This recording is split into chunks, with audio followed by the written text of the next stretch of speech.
What's up, Capers? Welcome to the first episode of Capes Eat Free. You guys and gals listening, you are the Capers. We are Capes Eat Free. If you've been following us on social media, we've been teasing our first episode for about a month now. Well, the time is finally here for you to nerd out with us. Today we're going to be releasing our Batman Begins audio commentary, and every week from here on out, we'll be releasing another episode for you Capers every Tuesday. Season 1 will be about 13 episodes total, so there will be plenty of nerding out to come. My name is Martin, aka The Thought Junkie, and with me we have... Chad, resident movie nerd. Ryan, the collector. Chris, the film school dropout. Oh yeah. Capes Eat Free, babies. This is 3 years in the making. We're finally doing this. It started with Chad and I about 3 years ago. I kept asking you about it every once in a while, and you tell me ideas, and then nothing ever happened, but here it is. It's finally materialized. Yeah. It's finally happening. People always ask, why the name Capes Eat Free? It's because cops eat free. If you really think about that, you know, we thank cops for their service. And at some point, I really wanted to do the Oscars versions of superhero films. I remember talking to Chad about this. Like, if you did an Oscars just with superhero films, what would it look like? What would win what category? Cinematography, editing, because in 2008 there was a catastrophe where The Dark Knight got snubbed. A catastrophe. I like that. That's the real. It was a catastrophe. It was. So we decided to take this into our own hands and have a forum here where you can idolize and talk about the fictional characters who have maybe change your life, who at some points get you throughout the day. Listening to this commentary, I remember the first time I listened to a commentary was literally because I was in an office and I needed something to do because I was doing data entry and I hated my life doing data entry. So gotta keep your sanity somehow. So my sanity was a audio commentary, and I just figured, why don't we put together something where we can talk about the heroes that have changed our lives? And hopefully you guys can talk about them too. So slowly we started to find people.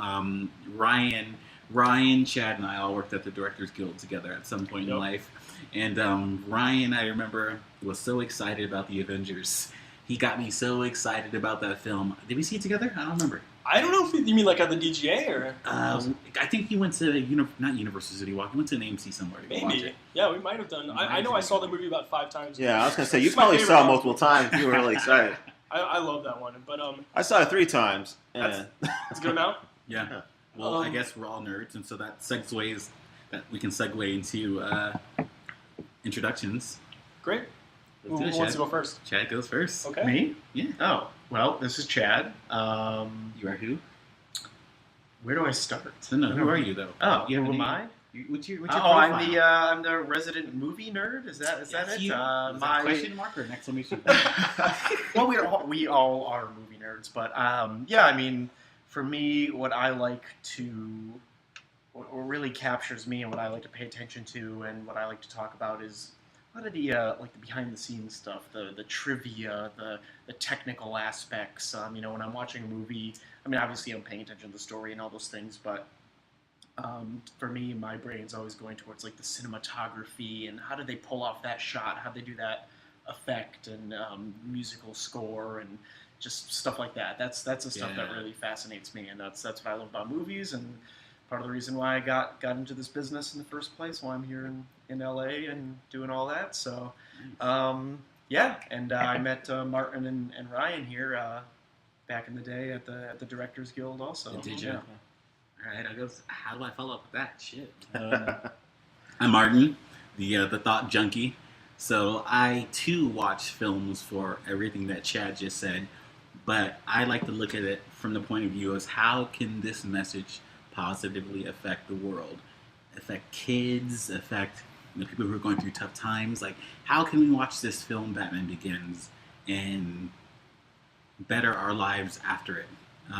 So that's kind of what I like to watch movies for. Trying to figure out what the message is, because every filmmaker has a message. Every filmmaker has something that he or she wants to say. So sometimes you have to take a listen a little bit harder to really figure that out. So I like to try and figure out what the hell that is. I'm feeling the love, man. Yeah, it's noble. That's important. I like that. That's important. Yeah. I appreciate that we get that perspective. It's way deeper than Yeah, very deep. what I'm here for. Way deeper and more important. Things my brain is focusing on. That's okay. No, that's good. That's why we're all here. Chris, please, after you. I'm Chris. I'm the film school dropout. Yeah. I'm mainly. I grew up watching the blockbusters, the big explosions, and I'm into like the blockbuster movies, but I do want to.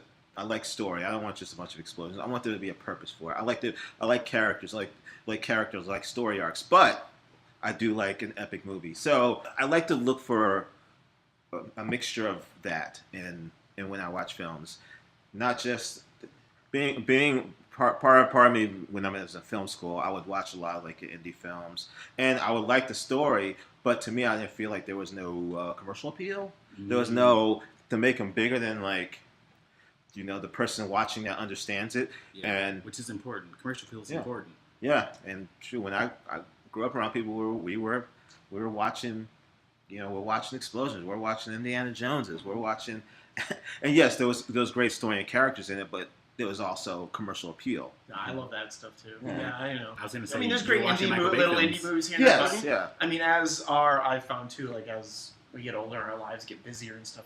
In college and stuff, I used to see every movie that came out. There's no time for that anymore. So I mean, it's true. I go to the theater mostly to see what's the next Star Wars movie, the next Marvel movie, the next, those are the ones that get me to the theaters, the spectacle ones nowadays. But you don't want them to just be a regular plot, you see. Right, you but see I watch ending, a lot of the other things at home still, Exactly. Yeah. That's the thing. You don't want them to but you still want like something a little unique, a little variation. So when you see Civil War, then you pre-ejaculate. Not a lot of people. Not a lot of people grow up saying, "Oh, I fell in love with movies when I was 8. I watched My Dinner with Andre." Or something. Nobody says that. Exactly. But nobody says that. People fall in love with movies when they watch Star Wars and Indiana Jones and Back to the Future. People our age, like those are the blockbusters. Those are the ones you fall in love with first, and then you explore. You find out. I remember when I discovered silent cinema, like silent comedy, is like the best stuff ever, like the Charlie Chaplin stuff. I love that stuff. But I didn't watch that stuff when I was young, really. But you just can explore other avenues of movies and movie history, and that's the stuff I love. So, all right, Ryan. Let's get to Ryan. Okay. Ryan was the last guy who jumped on to Cape Seat Free and fun. Hi, Ryan. Hi, Chris. Hello. That's a great addition. So my name's Ryan. You can call me the Collector. That's my name on here, and the reason for that is I'm huge into comic books. Collecting since I was a kid, but funny story. The comic book that really got me into collecting hardcore was December 2012, Amazing Spider-Man 700, which at the time was a very big endpoint in the Amazing Spider-Man series because it was the death of Peter Parker. So it was a big deal, and up until that point, I had never collected anything really expensive or big, and I guess it got me into these things called variants, which are essentially unique covers of the original first print of the comic. So as I found myself, I had a little bit of cash flow, I decided to start buying these variants, and I flipped them. Didn't make a lot of money, but I kind of got into the idea of flipping comics, and next thing I knew, I was buying Amazing Spider-Man #1's first solo, comic book dedicated to Spider-Man, first Fantastic Four crossover in that, Hulk 181, first Wolverine, Amazing Spider-Man 129, first Punisher, just all the big, expensive key books of our days, and I've been doing it ever since then, and I have flipped quite a bit of money. It's been fun. 2.5 Tesla's worth. Yeah, 2.5 Tesla's worth. And it's fun. It's fun when you own these books. Tesla? What's up? What's the half Tesla? I have no idea. Okay, never Maybe mind. it's a little mini go-kart. I don't know. Just curious. Or a toy car. But, owning these is like owning a piece of history. And a lot of them are very rare. And it's just really cool. And I've really loved it. And, I love everything about comic books. So with that, I guess I'm going to go to a little bit of a special treat for you guys. Man. So He's here I reaching have into a bag. the first ever appearance of Batman in a comic book. Oh, snap. Whoa, wait. Oh my God. So feel free to pass this around. So, excuse me. First solo series dedicated to Batman. We're also, putting our drinks far away. this is Drinks the are on the first table. appearance of the Joker and Catwoman as well. So this is a huge book. This is Wait, so this is so Batman first appeared in Action, Detective Comics. Detective 27 Comics, right? In 1939. and then this is his actual first. This is his solo first year. comic so Wow. dedicated It's got to him. Batman and Robin swinging Yep. over Gotham here. They look very loving. The brand new Wow. adventures of the Batman and Robin, the Boy Wonder. Yep. And then Wow. so on the back, Really so this cool. is Holy actually, smokes, the reason Batman. it's a 0.5 is because it's missing the back cover. I feel like I should be wearing white gloves as a. Well, that's why I put it in this plastic thing. So you Yeah, he has it in a plastic bag, and it's a. So what is this? Can Yeah. you talk a little bit Yeah, about the the big- rating? so- here? so The this- qualified 0.5. So this is graded by a company called CGC, Certified Guarantee Company. They're pretty much considered the preeminent third-party professional grading company out there. And it's a 0.5, which is essentially a very low grade. The reason for that, once again, is because it's missing the back cover as well as a couple pieces from the interior. And the reason it's qualified is because the front cover is not original to the interior pages. If it was all original, it would be what's called a blue universal label, and it would be worth a lot more. So this is one of those. Is this like one of the restorations you're It- talking about, they- where they kind of Frankenstein it? They can take a cover with an That's- interior and put them together. That's correct. This Okay. is, but the reason this is technically not restoration is because it's not physically put back together. It's just laid on top. So that's the reason I CGC see. gives it a green qualified label instead of a purple restored. So label. until it needs to be restored or anything again, it's like Yeah. sealed into this plastic. Exactly, pretty much, and- yeah. encapsulated and protected. If I were to put that front cover and reattach it to the staples, that would then be deemed restoration. It would be purple label. So I paid about $15,000 for that about a year ago, and at Are auction. you right letting now, me touch it? What the hell? You trust us with this? I trust you. This is just a front to get to steal this. At auction, that should I sell feel like I'm for holding a about- live baby right now. I think Chris is getting a little too handsy with it. So at auction, that should sell for about 25 to 30 right now. So that's my biggest book at the moment. Yeah. So what year did that come out? I missed that part. What So year? that came out 39. in 1940. 1940. Yep, from spring of World War 1940. II. That's crazy. Wow. Yeah. So I mean, like, have you ever What was seen Batman, the World War II? inside of this? Yeah, or, I have photos. I before it was graded, I bought it raw. Raw is when it's not graded yet, and I Yeah. did open it and look at the interiors. And Now, do you have the means to, if I don't know why you would want to open this plastic, or is it kind of like you need a special you use a thing, like to take screwdriver. an ink tab off at You- like a you clothing can store or they something? do allow you to have a way to open these, so that way if Okay. you want to do, and there is a reason to Yeah. open this. If I were ever to find a back cover, I would definitely open it, add it to it, and then get it regraded with hopefully a one. It should be a one. So I mean, is this? So this is kind of a special issue. Like, is your plan to hold on to this for a while? I mean, obviously the value goes up, which so- is nice, but so it's to like put it- it's just a cool thing to have. Like, or are Yeah. you kind of looking at the financial for- future, possibly? For me, it's definitely more about the financial. That's just what always got me excited and owning it. But It's also Jewish, so it's always about the financial. 100%. Thank you for bringing that into it. Yeah, I mean, look, it's a book that in this grade, not qualified, unrestored, but still it's worth a lot. But an unrestored 0.5 3 years ago was selling for $7,000. 2 years ago it was selling for $15,000. Wow. Now it sells for about $50,000. Mine's a little less because it's qualified. So it's just a book that it just keeps going up. It's anything Golden Age Keys, Superman 1, Action Comics 1, First Superman, Detective Comics 27, First Batman, Batman 1, All-Star Comics 8, First Wonder Woman. They're books that just keep rising because they're so What important. objects do you think have exponentially increased their value more than comic books? That has a 10 cents thing in 78 years since Yeah. that thing has. I can't even do the math right now. It's a but lot. whatever, It's a 10 lot. cents to $30,000. That's insane. I don't know what has Yeah. gained value like that. A stock? Definitely Maybe? not I don't know. cars. Yeah. Google stock in 1940. Yeah. Really, what pumped up the It's comic book crazy. market was I'd say probably the early Tobey Maguire Spider-Man's and the Nolan So Batman. that recently, huh? Yeah. So the unfortunate thing is, long before that happened, all sorts of moms out there had already thrown out their kids' you don't even comic book collections. yeah. I think You don't even know. You know, or even people as they got older and were cleaning out the childhood bedrooms. Nobody knew what that was going to be worth. People, Nope. those were all over America, just sitting there. You know, it's, So- it's crazy that actually those So some of those still exist. really quick funny story. About 3 years ago, a guy had bought a house for the purpose of renovating and reselling, and he was gutting one of the walls, and out of the wall popped an Action Comics #1 for Superman. Come on. It was very, very funny, very crazy story. What? The story goes that his cousin was Start tearing there. out the walls.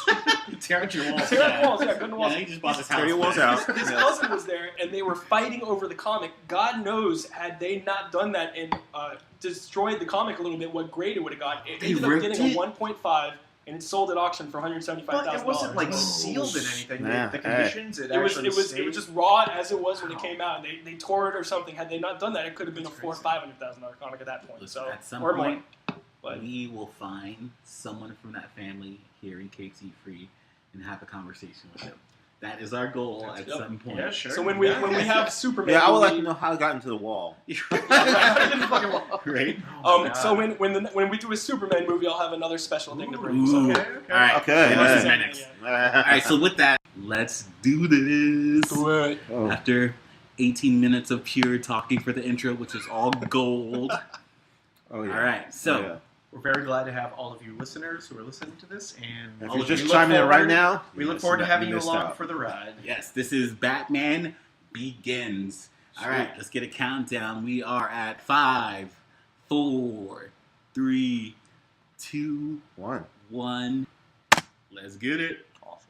Batman By F-bomb, I actually meant I was going to begins. talk about how much I love fruitcake. Oh, yeah. Fruitcakes, that's great. So, I love the. Give me a costume. Dude, I stop love cussing. The off-color Stop cussing. Warner Brothers. I love the off-color Warner Brothers logos oh yeah. that Nolan uses in like all his movies, Yeah. and then followed by the. Cliche Warner Brothers logo. Oh no! This is actually the first DC film to use this logo. Really? Mm-hmm. This is what? Kind 05? of new one. Yep, 2005. Okay, we can hear This the is my bats. first IMAX film. Oh, really? This did That's- well in that's- IMAX. Yeah. No No, titles, I right? believe he shot this for IMAX too, right? He shot. I think the he version. did. Or was that Dark Right? Knight? Was that Dark Knight? No. Well, this is definitely 35 millimeter, like every. Oh, No, yeah. I know, but he shot. I know he shot like IMAX cameras for big chunks of Dark Knight, a lot of the action scenes.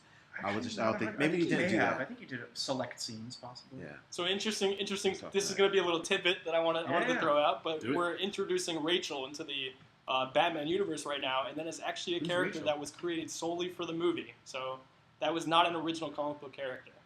Interesting note. But isn't that Sure. interesting? They had like 70 years was almost of Batman history and had to make up a female friend for him. That's actually funny. You're right. I didn't think about like that. there wasn't. There had to be a female friend that didn't have any type of powers or. Wow, I forgot they didn't- literally waste no time dropping him into the well. What were we 30 seconds into this movie? It's like, we barely got to know you. They're like, you know, this movie's called Batman, right? Let's go ahead and give him some bats. Right. This is the infamous scene. So where he's he in looks the at the hole. he's in the well right now in the Yeah. hole, and then there come the bats. I'm telling you guys, that would have freaked the shit out of me too. Oh, I mean, if yeah. we're being honest, Yeah, all this I'm bats. sure. I would have been scared. Yeah, if it was me, Do I you- went do with you the know opposite I of didn't Batman. realize till I was doing some. Right. Catman. I went with Batman. Do you guys know I didn't realize till I was doing some research today that Christian Bale was 30 years old when he shot this movie? 30, Oh. really? So we Which Which at the older. time He for plays a us was a little 30-year-old, bit older, right? but like we're all older than that now. Like we're That's older true. than he is in this movie. Like Now that's I'm crazy. 32. That's yeah, Chris, me too. don't talk. That's crazy to me though. That Wait, there's he's only 30 in this? yes. Christian Bale was born in January 1974, so this shot in probably summer 2004. Can I just say something? One thing I really love about Christopher Nolan's choices with these movies is I just love the music. I just love Oh, the yeah. background music accentuates these movies so Well, well. he hired Hans Zimmer for Yeah. this. Smart. And James. Hans Zimmer, Hans Zimmer wanted kind of a different sound, so he asked to bring on James Newton Howard. So James Newton Howard handles a lot of the dramatic stuff. Hans Zimmer Yeah. does the action. It's a perfect balance. It's Perfect so good. balance too. I mean, The Dark Knight, the one they did after this, obviously, Mm-hmm. is maybe one of the best soundtracks ever done. Oh yeah. So we get to see Batman kind of getting ready to kick some butt, as his earlier This feels- Bruce Wayne version. Yeah, this feels very cartoon, like him beating up 6 people? Yeah, it's a lot of guys. Yeah. Now, Ryan, maybe you know more. You're more into the comics and stuff like that. But Do you think does this origin story that I think was this taken from a comic storyline, or did Nolan and David Ascori make this up? Because I was thinking, I haven't watched this movie in a few years, and now it's kind of reminded me of Doctor Strange. He kind of goes to Tibet. He's like a successful guy that kind of starts over. Yeah, this I believe is made up. I don't recall in the comics Right. him ever going to a place like this and being stuck there and learning the ways of what he would eventually become through the method of how Nolan chose the story, or Goyer, or whatever they chose. So yes, this is not an original as far as I know. But I mean, I believe the inspired? lore is from that. Is that he does go live in the criminal underworld for a while, and that's how he like gets his mind. Like not this exact scene, and not exactly like how this movie portrays it. But I think the lore was that he goes and disappears for a while and like learns how. I mean, how he definitely live. takes on like a bit of a ninja element to him. There's no doubt about that from what I remember. But yeah. But do you think that was inspired by was Doctor Strange's origin the same as in the comics? Like I said, I'm more familiar with what they showed in the movie. You could, I mean, Doctor Strange obviously came much later, but Right. you could maybe make that parallel to a degree from Doctor Strange. Yeah. If you think about it, it's like a kind of a rich, well-off guy who, ends up getting to a dark place in their lives and has to go to a Tibetan country to train in the ways of something and comes back. You got to keep in mind, a lot of stuff in comic books is taken from earlier stuff. I mean, 2 Captain Marvels have been made throughout. Actually, multiple, more than that. I mean, Intentionally close to the mic.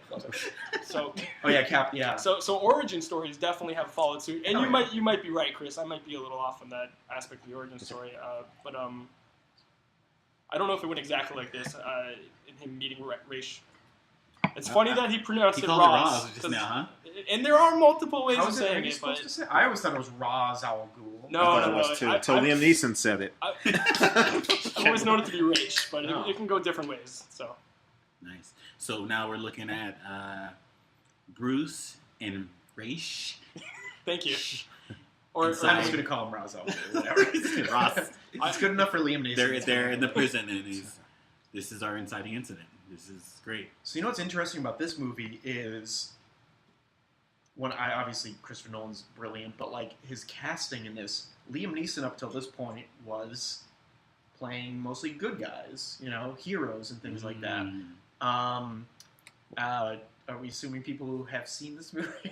Spoiler alert! Batman Begins. Spoiler It's alert! what is Liam it, Neeson turns out to be the villain. So like, even if that's you kind haven't of a seen it, I think change. it's a little late in the game to worry about. Well, and spoilers. then the other brilliant piece of casting is Gary Oldman was mostly known for playing villains up until this point, or shady characters.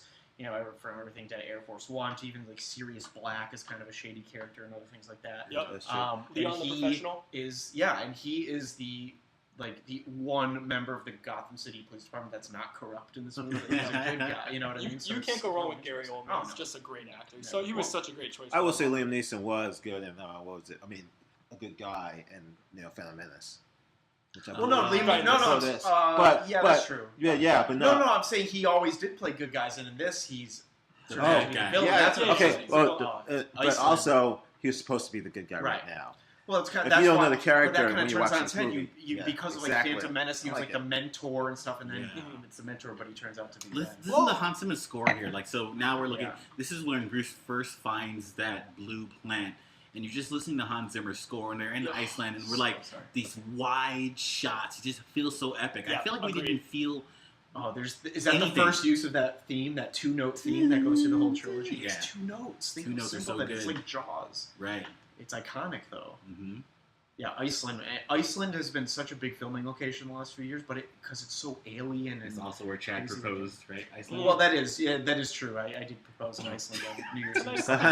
Iceland is amazing. We went in the I would like to go winter there. and we saw glaciers and geysers. It's incredible. It's Yeah, incredible. no, this Black is sand definitely beaches, beautifully yeah. shot. It's gorgeous It's to amazing. watch. It does look like it's straight out of a sci-fi movie. And this is great too because like you feel the scope and the wideness Mhm. when you see him climbing up this mountain here. In this Oh, glacier 230. I Iceland. mean, look at the 235 aspect ratio. Like, Yeah. I don't know why people Yeah. don't shoot movies in anamorphic. Like, I want to see this extreme rectangular aspect ratio. right. There's probably some miniatures. Yeah, it looks Nolan like a used a miniature lot for of sure. miniatures. Yeah, it looks like the thing in Inception. Inception. Yeah. So it's very interesting the way Nolan shot this film. I mean, instead of a very straightforward through from origin, beginning to end, obviously we get cut right into Bruce being much more of an adult now, and it's unique. It's fun watching movies where they, mix up the story a little bit. I feel like. And I feel like because of the previous Batmans, people know Batman already. So this is like Right. the really first time we get to see him his I guess his actual origin. Yeah. Mm-hmm. This was Nolan a So gritty starting with version. that. I didn't know what Yeah. his origin was before this, and I had all the Marvel Masterpieces cards like in 5th grade. You had all those? I had not Dude, all that's of so them. hot. Most of the ones Okay. that weren't worth anything. Okay. That's what I had. And just so to backtrack, this is Ra's al Ghul right here. And I mean, it's Ra's al Ghul, but this is the whole idea of fooling him Yep. and thinking that he's. It's another interesting note. Ken I don't know if I'm pronouncing his name right. Watanabe. So Yeah. the language he speaks in this scene right here, it's actually not a real language. Yeah, that's crazy. He actually I saw created that. it. It said it's Urdu or something. Uh-huh. Well, because It's obviously actually- he knows like Japanese, but he's not going to just Right. speak Japanese. Right. He's supposed to be in the Himalayas or something. So Yeah. that makes sense. So. But this was the fun That's part of the funny. scene because it's a little That's bit of a misdirect. We think Ken is Ra's al Ghul, and we learn later obviously who it really misdirect. I think Way no more one- effective than the Mandarin. is. Yes. Right. This Batman Begins did it first. Yeah, Yep. did it first. Did it first. They began it. All right, so I was 2005. I graduated high school in 2004. I was 18, 19 when this came out, Mhm. and I have to Yeah, me too. admit, I wasn't used to non-linear storytelling. So this first, Had you seen Memento before? I didn't you see saw this? Memento before this. If I would have seen it, I would So have obviously understood. Nolan's this- like the master of Yeah. non-linear The story. first entire first act, I had no idea what was going on. I was like, in terms of where Bruce was when it was a flashback. You're like, I is he didn't Batman already? Is he not Batman already? No, I gotcha. Did him Because and, you Kate, saw him as a did kid. him and yeah. Katie Holmes sleep together already? I didn't know. that was your concern. Moments into this brand new reboot trilogy. Did he already bang the girl? Right. Did that already happen? That already happened. Yeah, But I mean, Batman Nolan's just got his whole butt mandate kicked. for this was making it realistic and grounding it Yes. because everybody saw what happened to the Batman franchise in the late '90s with Yeah. Batman Forever and Batman and Robin and just To kind of each went its off the own. rails. Yeah. Those films had different agendas. Well, Oh, no, they that's were true, but it's goofy like comic booky, and Yes. they were fine as that. right, Right. but no one really wanted to bring a realism. And I think that really worked, and obviously it's Agreed. kicked off the whole trend that's still going to this day. But the old ones used to focus more on the villains too much, and this one he Well- wanted to really focus on the character and the motivation of the Do you- hero. Yeah, and that's the a- sides of him. Yeah, this one. Do you guys remember? Because I don't remember. What was it like leading up to this movie being made? Did it feel like people were not excited and they I were don't worried? think people or were were they I was happy about excited. it? I remember I was You were- excited because, and I think the marketing for this film was great because Okay. it was. I feel like the trailers felt like a horror film, Mm. and that Like- was something that because intrigued me. anybody only knew the goofy, even the Tim Burton Right. movies, which are darker, obviously, than you look back at like the '60s Adam West Yes. TV show. Yeah. The Burton movies are still pretty goofy, like Jack Nicholson going around with the Prince boombox, like spray painting. Oh, yeah. They're still goofy, right? No, And they they're got good, even goofier from Batman. Batman Returns gets pretty dark, but still goofy at the end of the day. Yeah, no, Then it's you got saw goofy this, elements. and you're like, this is like what Batman can be. Like Right. this is like. Agreed. Well, Taking I it don't serious. know. I'll say It's- coming off the Schumacher Batmans, definitely. Yeah. Because those went way goofier. Oh than- yeah. From Bat Nibbles to a functional Batmobile. So we We'll get get the to classic, that later. the classic scenes here where Like you feel like this movie could almost happen. Like you know what I mean? Like that's Yeah. what happens. Bruce Wayne's father is now Now you're instilling some confused again, knowledge Martin. onto It's his another son. at this moment. flashback. He's Oh, a shit. kid again. What's going on? He's a kid now? He's a kid again. He has not slept with Katie Holmes yet. No, he He has has not. No, no. unfortunately. Maybe he has. Hopefully not. Maybe he has. Hopefully not. He at this doesn't know their point in lives. the film. We don't know what rich people do. Maybe that's why he got psychologically messed up. Wayne Tower. It's like, Alright, let's it's not like, get into it's like Katie the Stark Tower. Stark Tower, uh-huh. Whoa. I want What's the big tower in Metropolis? Where is it like the Daily Planet Tower? Well, I'm yeah, just it thinking would like be the each of Daily these cities. Yeah, yeah. Well, New York City's not a fictional city, but like the Stark / Avengers Tower is the prominent thing in the story, the skyline now. Although no, it's sold now, right? In the MCU. Uh-huh. Yeah, never mind. That's a topic for a different day. I love how connected Bruce's dad is to the city, and So- how much he loves, just how much he loves society, and how much he loves trying to help people. Right, and then Yep. the city gets more decayed and Yep. worse. After So, that. so a little comic book update I'm going to give you guys. Yeah, here. yeah. So Yes. what we're going into now is the official first origin of Batman, Detective Comics 33. Uh-huh. Beautiful cover of Batman swinging on that cover as well. That is the first time that we get the actual origin of Batman in that comic book, and Really? Very expensive book, very special one. I would love to own one someday. I almost bought one for about $15,000 about a year ago. I wish I did. But so that's where we get the infamous origin of him at the theater leaving, which is what's coming up in a second, and his parents being murdered. So how is that? Is there any explanation in the when you first meet Batman in the comics as to who he is and why that happened, or they wait a little while to explain that? They wait a little bit. You get the inherent beginnings of kind of the Joe Chill character and killing him and everything, but. And don't forget, that's his first origin. Yeah. Origins and things get manipulated and changed throughout more modern comics as days go on. See, in this version, we had a young Bruce Wayne wanting to leave the opera because he got visions of the bats that were on stage. It ties it all together psychologically. So they leave early, and this is why his parents get killed. Mm-hmm. So technically, in this version, it's Batman's fault. His parents got killed. He's got that guilt. He should have been a little. He has that guilt. Yeah. Because wasn't there originally something about? I was reading something about he was supposed to have seen it. A Zorro movie was like the established thing for a long time. Then this kind of changed it up a little. I think this fucks him up psychologically even more. And this is probably why he was the reason they left. Yeah. And this is probably why he faces this fear to become the Batman. Yeah. I mean, it adds that other layer of making it more real. Yeah. Of how the story. Yeah. That lesson in life too. Once you finally face your fears and whatever your insecurities are, you can finally thrive as the person you were supposed to be. Now, guys, I like that. Too deep for you? What scene do you think has been filmed more? Bruce Wayne's parents getting killed, or like Uncle Ben dying? Or I was going to say Peter Parker getting beat by a spider, or Uncle Ben dying. Like, what have we seen? I would say the parents getting killed. I don't know, what's something... Since the new Spider-Man, they didn't even go with Uncle Ben. They're like, it's a tough one. The Spider-Man one they've done a lot of times. Yeah. I feel like we even saw another version of this one, Batman vs. Superman. This is highly stylized.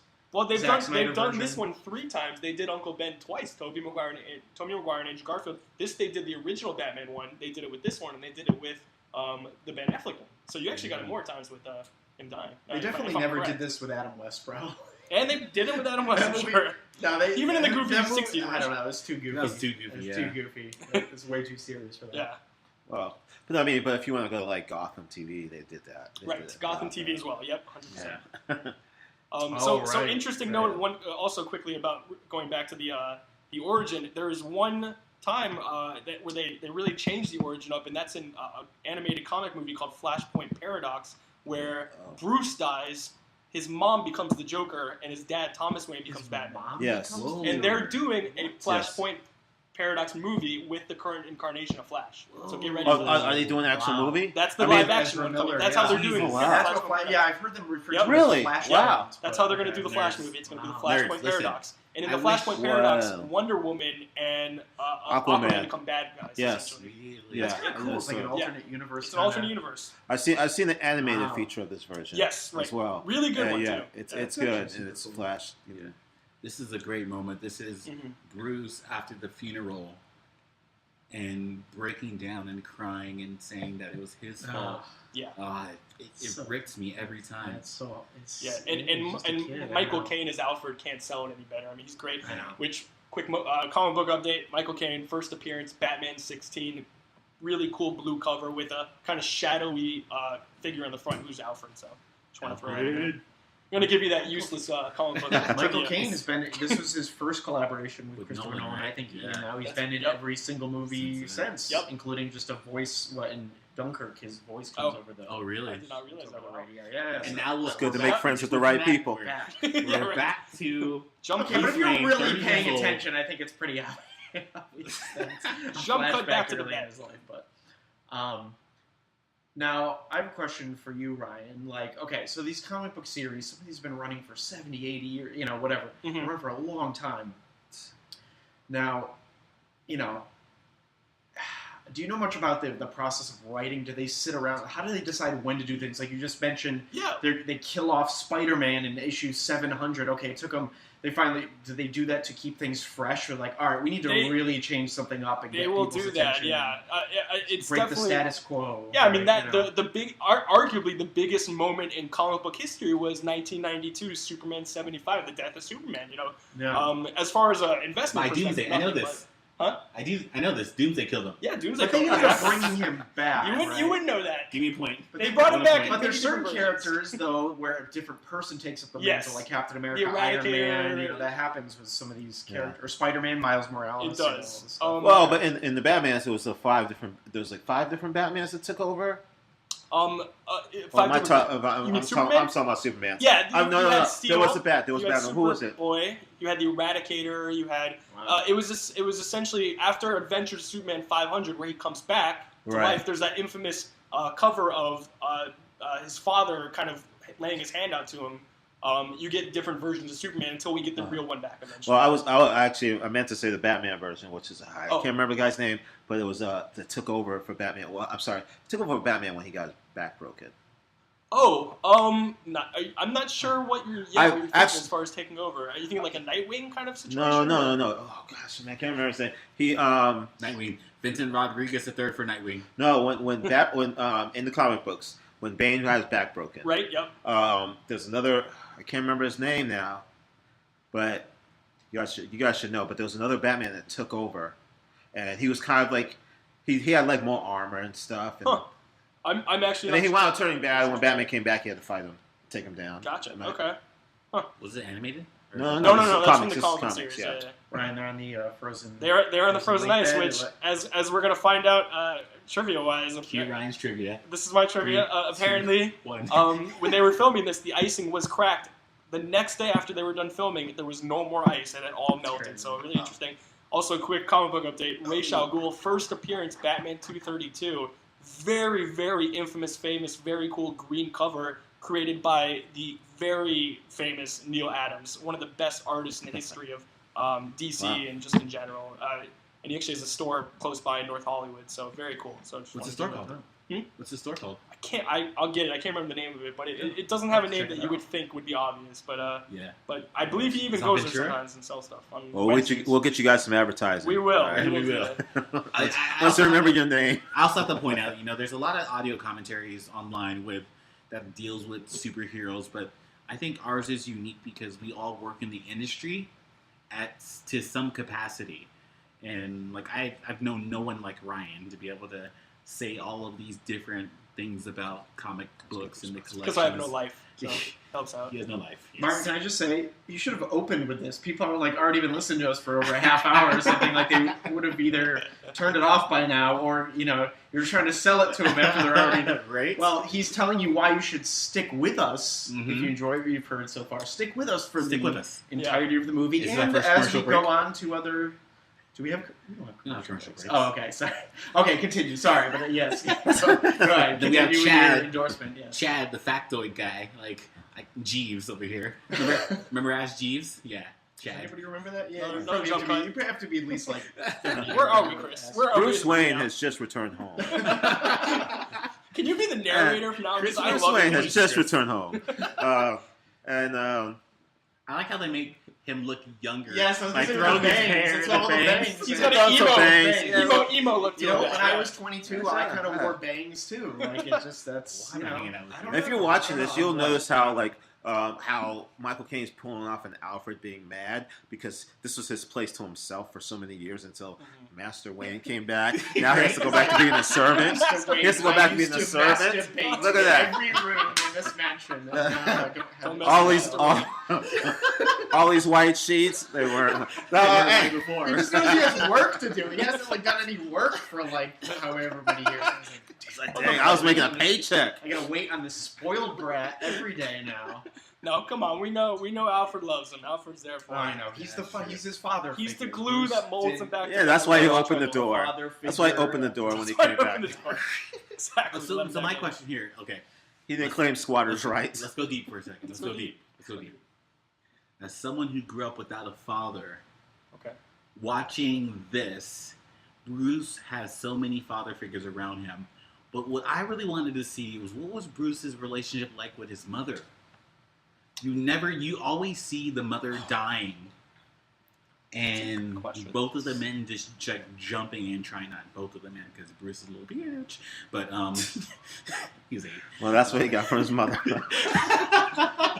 Okay, actually, interesting. I was kind of reading something online where Alfred is kind of the maternal figure. It's like an unconditional love. He's the Yeah. mom. From Alfred. No, I'm saying Alfred is like the maternal figure, Not unconditional the love. paternal. He's the mom, not the. Alfred not the, doesn't have balls. No, I'm saying Okay. Alfred is the maternal. I am saying maternal. Oh, Yes. no, He's Alfred's almost like his mother figure. That's what I'm okay, saying. okay. No, because I can see that. unconditional I can see that. love, he takes care of him, and really, Yeah. like, Alfred's the maternal, filling that maternal void. Yeah. And that's why the paternal void, he latches onto, like, Liam Neeson in this movie. He kind of has, like, Lucius Fox. He kind of has, there's some other people, whereas, Right. like, if you think about it, Alfred's love towards him is more like a mother than a father. Interesting.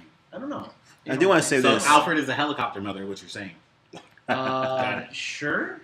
There's a scene before we see him come back. He packs a gun. He Yeah. puts a gun in his pack, and now he's coming Huge to moment. coming to visit Katie Holmes. And now we got Katie in here. So. Which has not happened yet. Better Rachel Dawes, Right. Katie Holmes, Yeah. and Maggie Gyllenhaal. I gotta go with Katie, and I'm disappointed that she gave up on doing the second one. To be honest, but, Why? What? Do we know why? What was the reason? I don't remember. she decided to do another movie. That's Or what I was recall. that like the height of the Tom Cruise? I think it was. Listen, I think it was a Tom Cruise I- thing. I We mean, can't talk about. Scientology. I'm sure. You think they would have signed her to a 3-picture deal or something? You would think Yeah. so. I just remember she chose to do another movie. Well, I like Katie for. I love. love Katie in this role and hate Katie in this role at the same time, because I love Katie because she brings so much innocence to it, but she's kind of like that deer in headlights. Like she needs someone to save her, whereas the Maggie Gyllenhaal version of her in the second one, she's more badass. And she more represents what Can womanhood I just warp? mean. Can I warp your guys' minds here for a second? Yeah. I believe I read that Joshua Jackson had actually tested for the Batman role. Let's just put that in perspective. Dawson's Creek. Oh. They were a thing on there. They could have been a thing again. That would have been crazy. Whoa. Hey, who's that? Who's that? Game of Thrones? That's Who was that?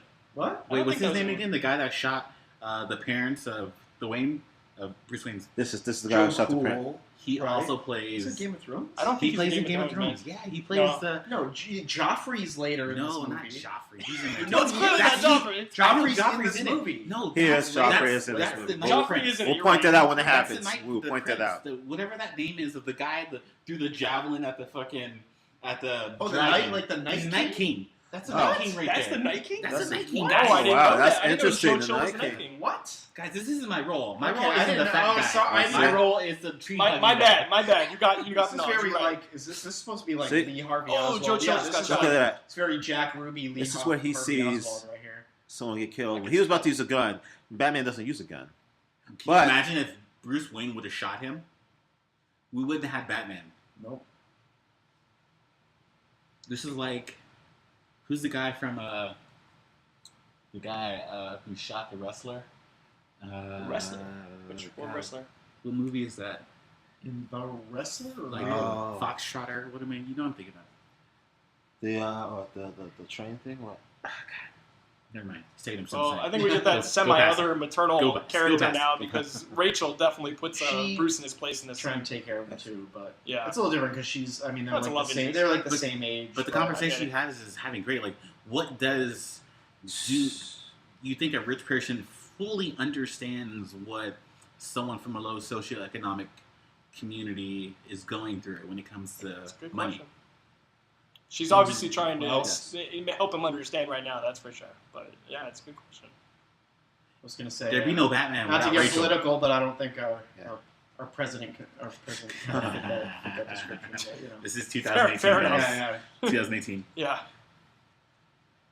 Do you guys think there was an area in real life that they were trying to equate this kind of like downtrodden area to? Like, I was Christopher The Nolan Narrows? designed the Narrows after the famous the Kowloon walled city in what city was that? Hong Kong or from the something? Wong Kar Wai film? Is that Wong No, Kar it was Wai? this. or- No, it was this famous wall. It was an actual real place. It was like Oh, this gotcha. crazy. It was only like 6 acres, but like 50,000 people lived on 6 acres Wow. in stacked buildings, and it got demolished in 1994. But it was really crazy, where crime and everything was rampant, and people were packed in, and it was dark and little alleys, and He just got that's bitch what this was slapped. kind of like modeled after. Oh, Bitch slapped again. You know what I find And these are interesting? full-scale sets, too, that Nolan built Yeah. giant airplane hangars in England and everything. I tried so hard. I didn't have a computer for a majority of my life as a broke college student. So I had the Batman DVD, and I remember back in the day, it was like the DVD-ROM special features. Mhm. I wanted to find and listen to the special features so bad, but I didn't have a computer. Now I finally got a computer. I got a Mac, and it wasn't compatible. So I finally found on YouTube, I think, and finally went back and found out that there was so much set built for Batman Begins. Mhm. So if you have a PC, guys, So throw this DVD in and learn a lot. Do you ever wonder in Yeah, the movies when they flashback throw inside like a goes gun in. or something that obviously sinks into like an actual body of water like that? Is Ooh. that just still there? At the bottom. Like they don't have a PA dive down and like pull that gun out from the bottom of the river. No, it's called You know pollution. what I mean? Like you could Yeah, like probably pollution. dive there today and find that movie prop. I'm just saying. I don't know. Probably next to a real he probably gun. didn't throw the They, gun. He probably wasn't facing the water when he threw it. Yeah, I don't. Well, there's other Movie you can see magic. splash sometimes. this is Falcone. This Tom is Wilkinson great. always. This he's always line- a good bad This guy. line gets me even today. What does he say? He says, "We always fear the unknown." That's like It's true. the definition of anxiety. Martin just catching up. This is before he goes to Tibet and everything. Got it. Okay, just letting you know. Okay. The bangs. You can tell by the bangs. The Look at his bangs. hair. Look at his hair. I mean, That's I how you can think tell. it's safe to say from a social perspective in society, fearing the unknown is kind of what leads to a lot of prejudice and racism and stuff nowadays. True. You know, if you don't Very understand true. who someone is and don't try to, then you Yeah. tend to fear them, and that leads to kind of a lot of the stuff that we get to see, unfortunately, nowadays. So. Yeah, that's true. And this one scene here with Falcon, when he's talking to him, this is when he learns that fear is a weapon. Ooh. Yeah. And Good and point. he learns that like you're hiding your identity because there's other people involved in your life. If you want to fight, you can't be exposed. Mhm. Your weaknesses can't be seen. Therefore, the Batman. So everything he learns here, he tries to Interesting. give to Joseph That was a and really- Robin Levitt. Can I just say that was a really fake sounding punch sound effect? Did anybody else But hear it's that? fun though. Did anybody hear that? I did hear That it. was like the most stock sounding. Thank you for acknowledging it. Was it just in our headphones? That was like that What, was what are we equating every that time. that sound was to? that was Is like it a awesome? Looney Tunes sound effect. I'm not even joking. Like it should have This said is Warner "pow" Brothers, on the right? screen. What? Right? This is Warner Brothers, right? It should have said "pow" like the old FS series. Like I would have hear loved that? to have seen a That was like pow the coming. flattest sounding punch. I don't know. Sorry, I No, just. I agree.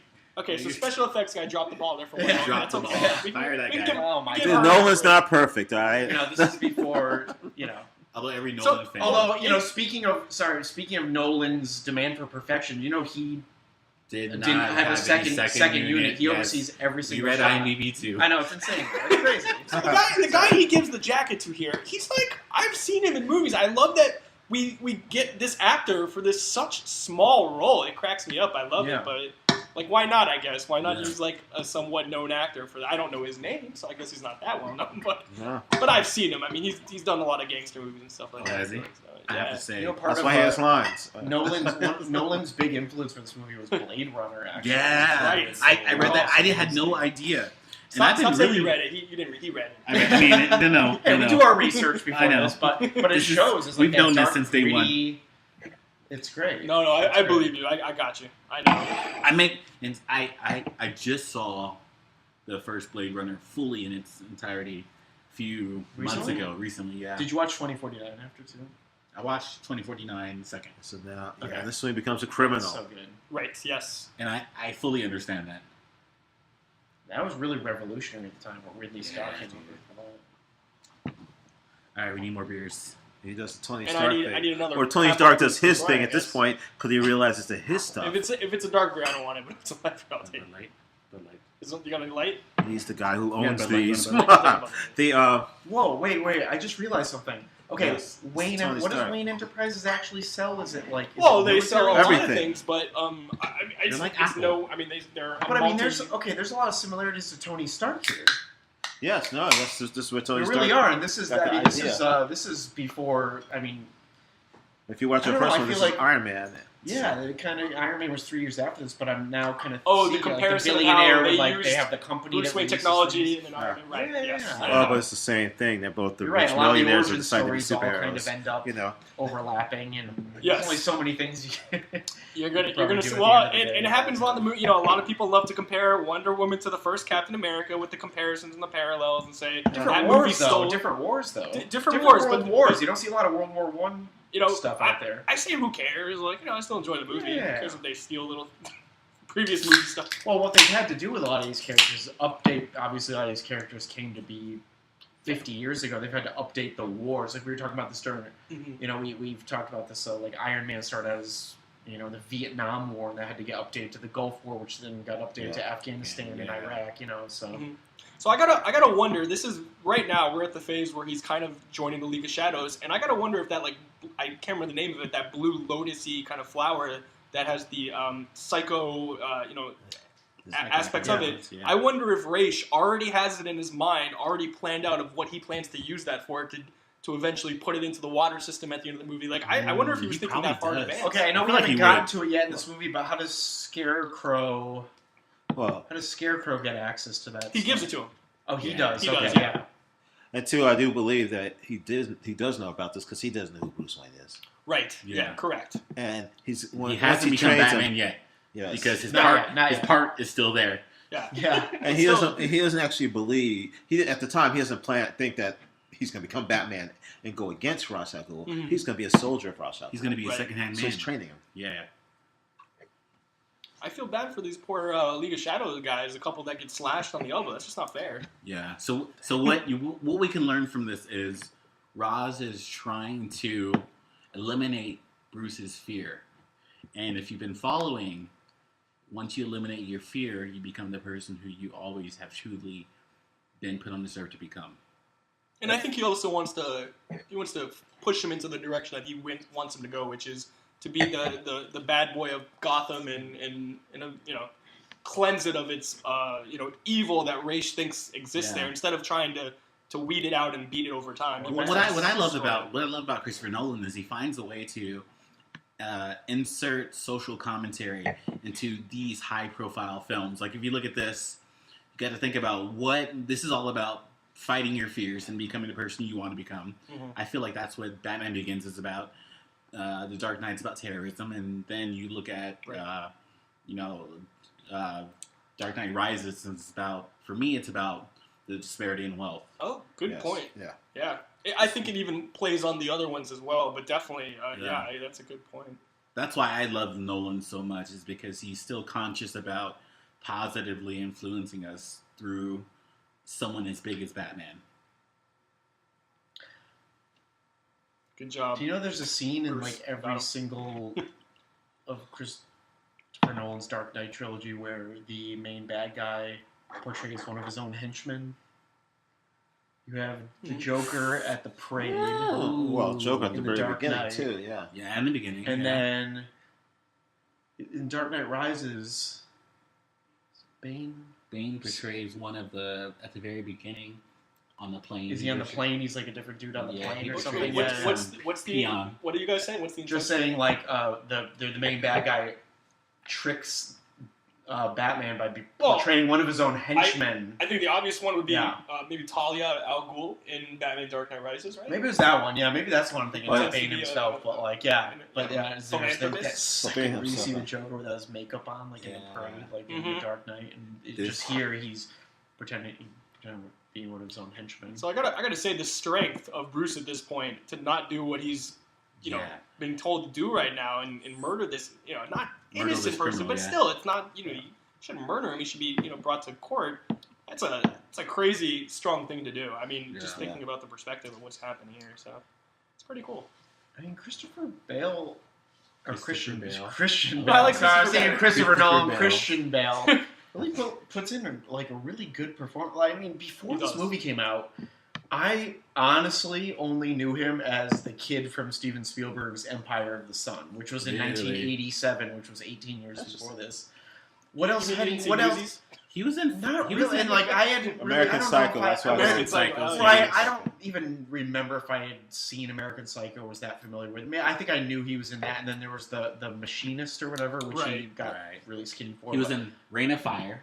Oh, I didn't see great that. movie. I Great don't know, movie. but I'm just saying, Rain of like, Fire is so good. he wasn't really known for much before this, and I think that's Yeah. good that they didn't go with like a well-known. Yes, this is Matthew where he said McConaughey at his they, finest. their biggest plan right now is to destroy Gotham. Right. Right. They announced. But I this. think the big thing that Christian Bale said drew him to this was that he broke it down as 4 different characters. You have the rageful Batman character. You have the kind of fake, like playboy kind of Bruce Wayne character that he shows to the world. You have the young man hell-bent on revenge, like that when he just tried to shoot Joe Cool there. And then you have the kind of aging, kind of behind that playboy facade, like the real Bruce Wayne is like really sore when he gets out of bed. And he's like getting older, and so there's literally 4 characters he plays in this movie, which as an actor really is. I mean, would really give you range and give you material to work with and stuff to mentally think about, you know? That's true. The question I always had was, when do we see the true Bruce Wayne? See the true what? The Bruce Wayne. When do I we think see the it's true that Bruce Wayne? aging, that kind of aging guy who's not a young man anymore, who like is I don't know. You So it's don't not- mean that's a good point, when though. he I don't becomes know. officially Batman, or you mean the true Bruce Wayne? Well, who is? Because like you said, he's got 4 different. Okay, kind of Bruce facade. Wayne. Yeah. Going I'm to not what sure Chad that is the says. true one. Yeah. Bruce Wayne is a character in himself. When he's pretending, he's pretending to be this playboy, so no one can look at him and say, "Why do you have all these bruises?" Like, Right. you're not doing anything. So he's pretending to be this playboy. Then he's Batman, which is a mask that he puts on. So those are 2 masks already. When do we see the he real says it Bruce later in the Wayne? movie, I believe. I mean, the mask that he puts on, it's either later in this movie or in the Dark Knight, but Bruce Wayne is his mask. He truly is Batman. That's his real self. Yeah, that's the thing. Yeah, it's like Yeah. It's his inner It's self. true. technically Yeah, Bruce the Wayne's a rage. secret identity. Yeah, It's a manifestation of Bruce his Batman. It's a is the real manifestation person. of his rage and Right, his Chris. fear. Well, It's that's his not fear. that's not also, complete. you know. I mean, I would Well, I would agree say, with that. I would say the version of Bruce Wayne that he's a playboy, that how he plays it up to where people aren't even looking at Bruce Was Wayne. that Ken anymore. Watanabe's That's dead That's face the that we secret just saw? identity. Is that Is that what they showed?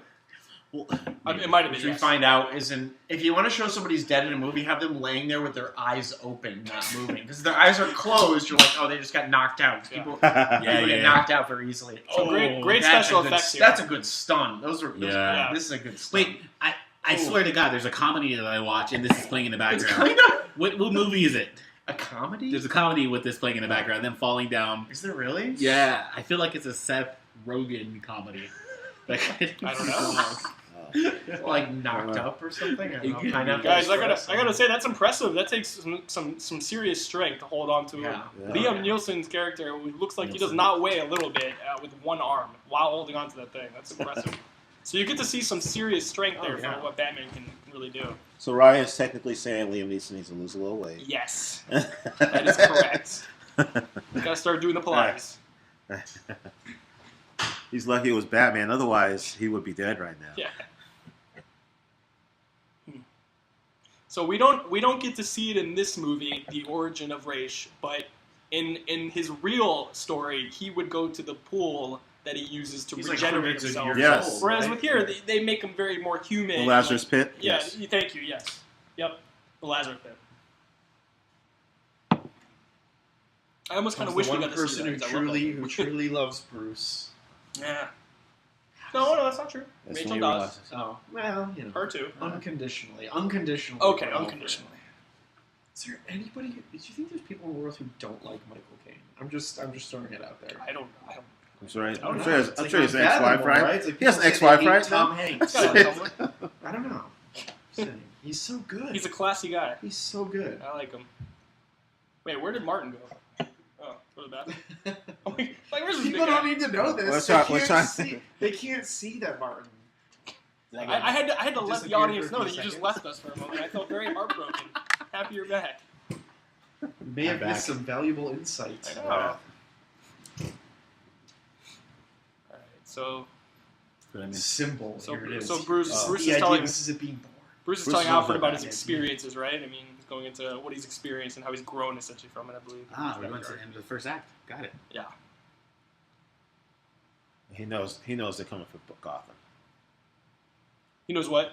He knows that they're coming for Gotham. Yeah. He thinks Ra's al Ghul Based dead. on what we've discussed before is that Michael Caine is just such a good actor. And he takes it really seriously. It's really good, and he's like at the point near tears every time. But it works in how serious this movie's been established. Whereas like other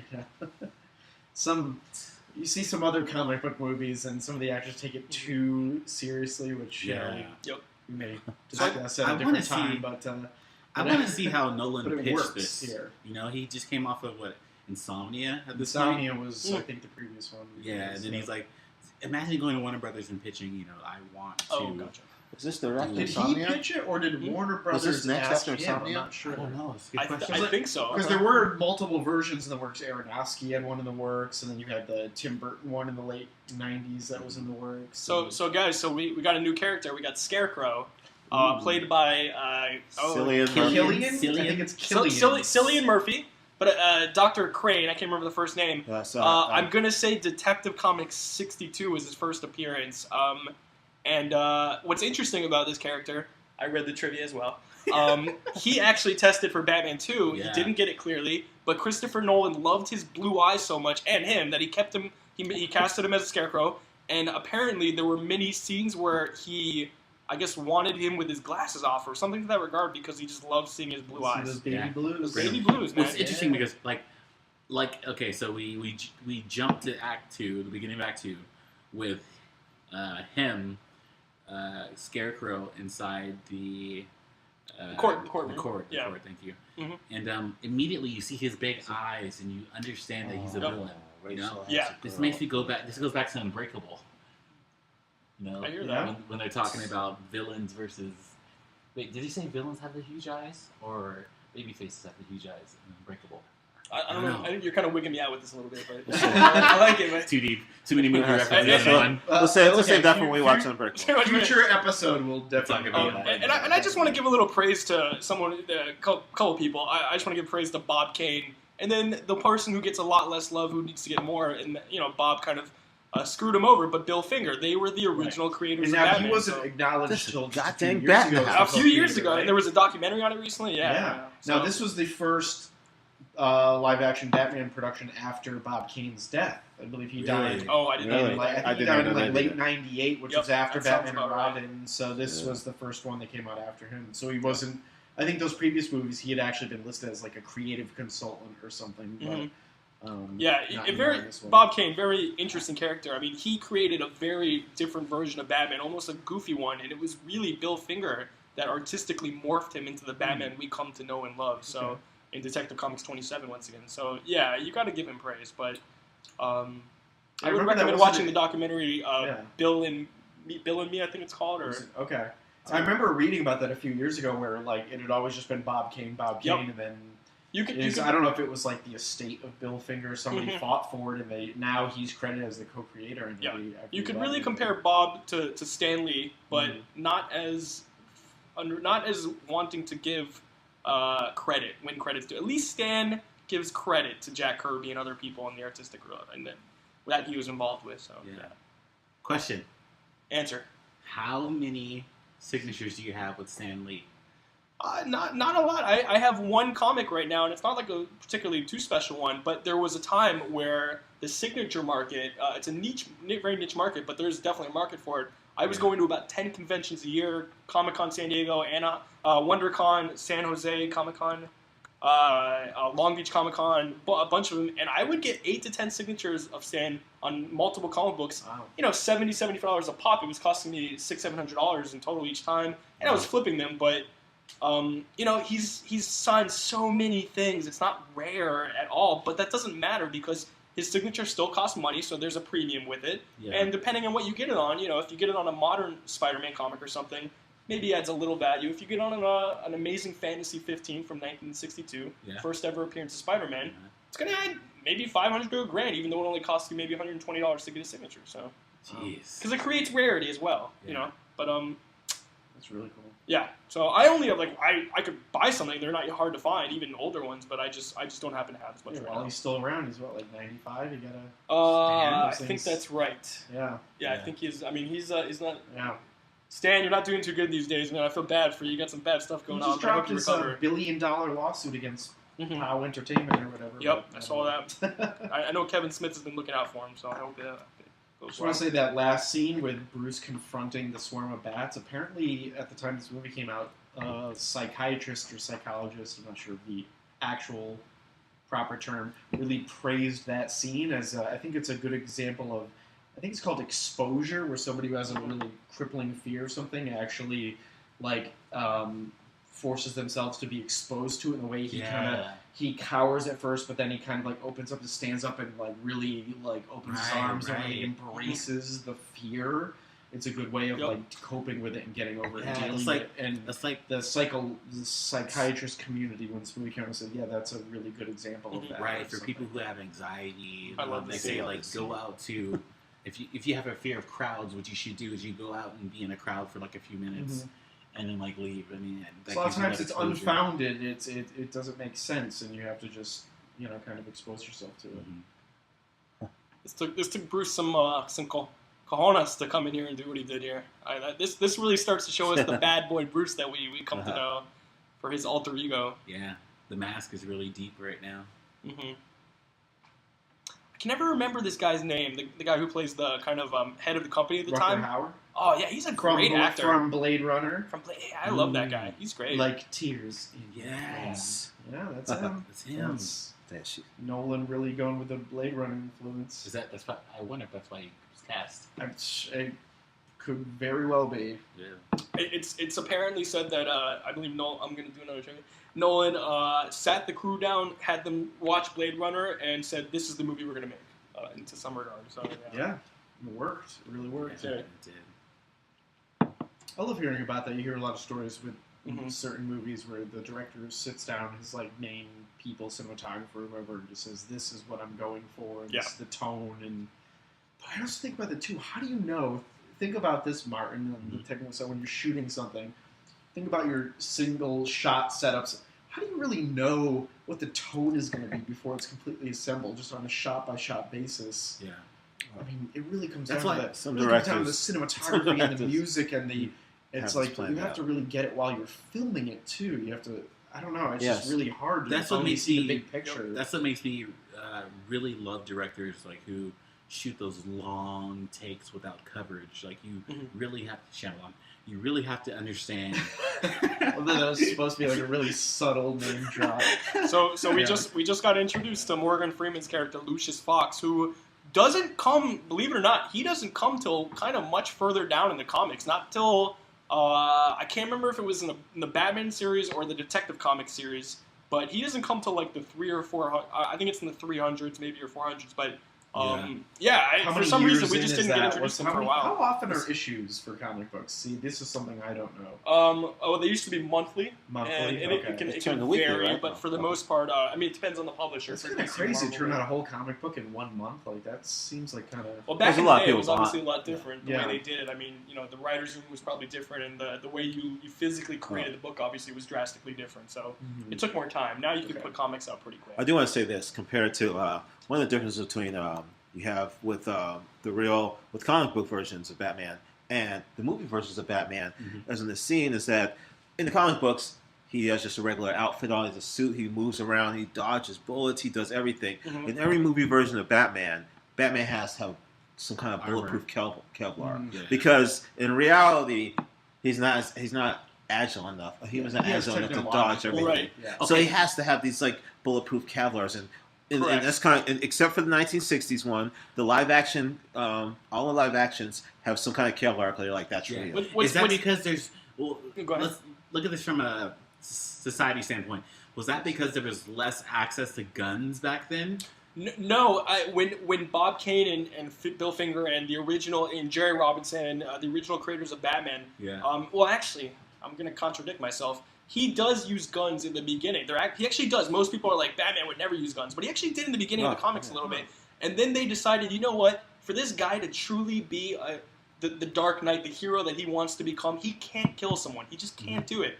So eventually it started turning into, I don't even know where I got. Well, that's very I different. forgot where we were going Think with about that. that. In the late 30s and 40s, when If you use when that- Kevlar, just Oh, right, Kevlar, yeah. No, when that happened, he needs like, that stuff, gangster movies were huge. You Yeah. had World War II happening where people were just shooting each other. So to do a hero that didn't use guns at the time No, it was a big thing. It was very different. It made him stand out. Chris, were you comparing to Superman? Is that what you're doing? How Superman dodges bullets and Batman uses Kevlar? No, Is that what you're I'm saying? talking about the comic book version of Batman, Right. as opposed to the movie versions of Batman. Oh, the movie.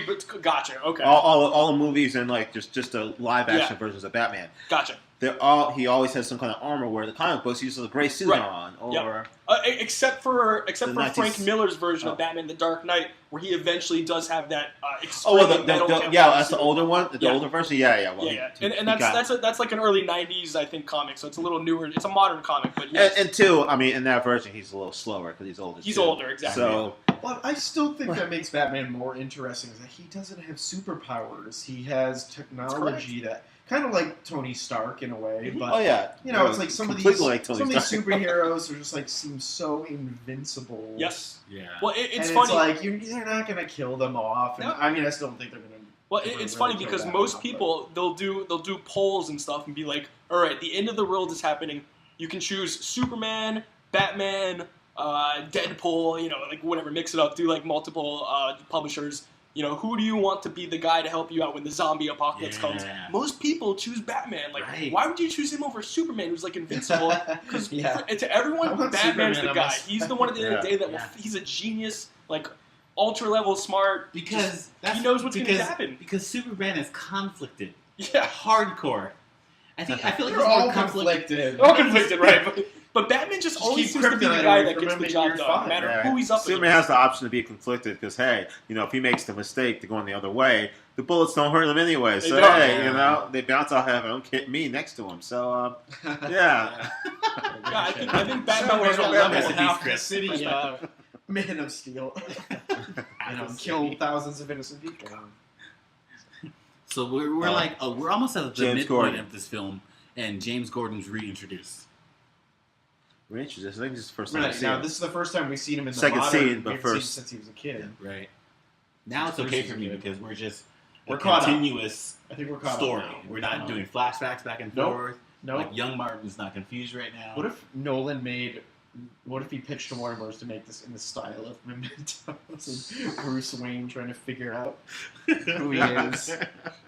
He's got like the bat symbol He tattooed knows. on his arm, and he wakes up every morning and has to remember what he did. So this is when we get the first time that we get to see Batman do the whole "I'm here and then I'm not" thing, and that's like the most fun thing I think to see him do. I love when he does that. I was just watching Justice League with my girlfriend a few days ago. I didn't hate that joke when everybody disappears once the Flash is left. left. He's like, oh, They so left. I guess I should go. that's That's rude. fine. Nobody says bye.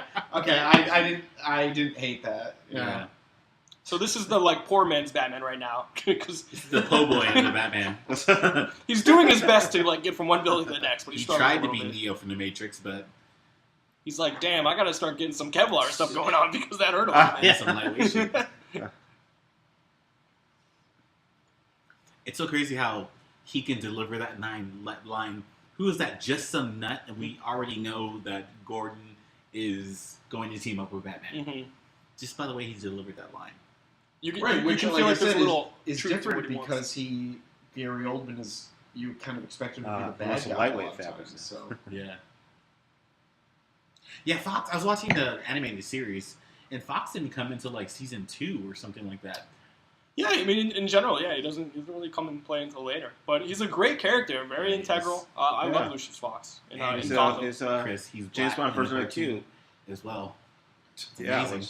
Wait, speaking of James Bond, Victory this for us. movie, all right. this movie actually That's where it influenced the began. Broccoli's, Barbara Broccoli, to do the gritty Casino Royale reboot of James Bond a year after this. Just seeing because James Bond is another property that kind of become goofy in a lot of ways. Yep. And they saw this wow, you can actually take these characters that have gone into really goofy territory and bring it back to a realistic, gritty thing. Yeah. And so we can thank this movie for Casino Royale and the current line of Bond Oh, it's movies, awesome. which We is could great. thank Christopher Nolan for everything. Yeah. No, We can seriously. You're saying we can thank Christopher Nolan for Infinity War? I don't think the MCU wouldn't be what it is today without this movie. Okay. So I believe this Batmobile was able to go 106 miles per hour, 0 to 60 in 6 miles per hour.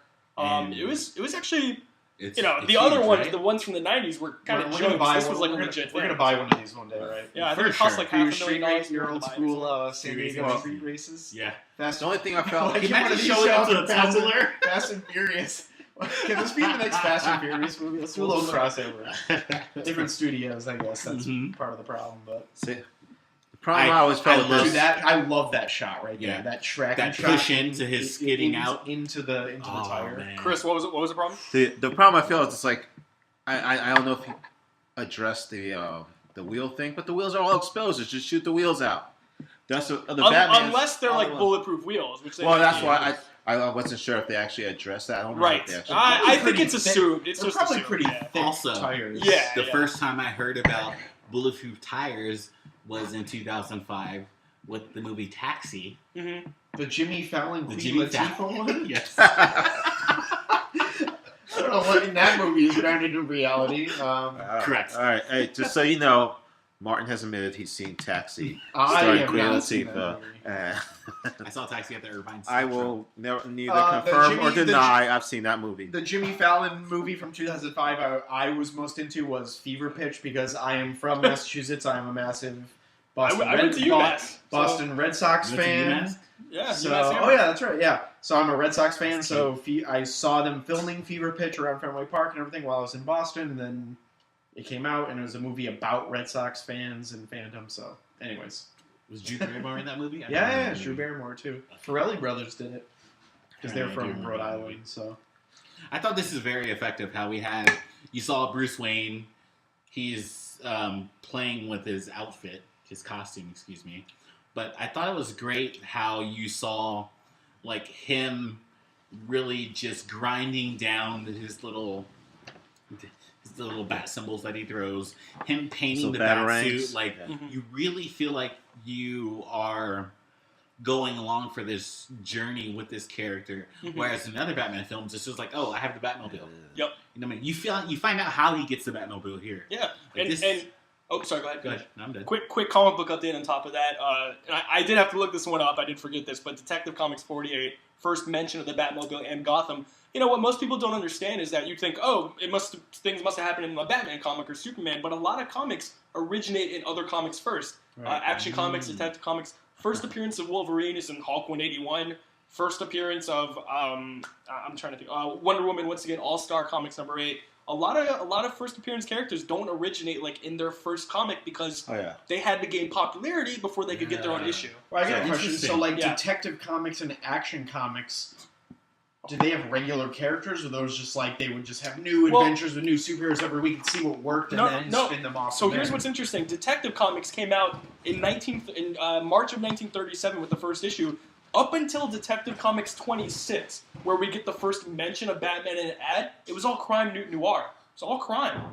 It was So like those like hero, like masked heroes. there's kind of no thing, no or just- there was just a guy straight up named like mob there- crime stories. There was a Crimson Avenger, but I guess he's the closest to a masked hero. But it was just crime stories. Detective know Comics that. 26, we get the mention. Detective Comics 27, the first Batman. From that point on, it's pretty much all Batman.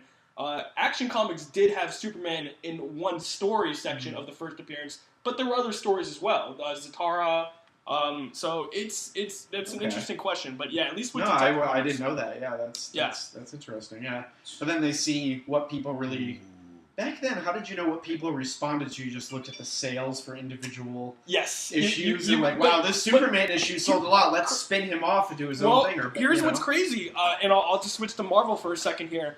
Stan Lee was just by sheer luck was given the option to do one more comic before Marvel was really going to go out of business. And his wife, Joan Lee, was like, you know what? Do what you want to do finally. Don't do like the romance stories and cowboy stuff that they were forcing him to do.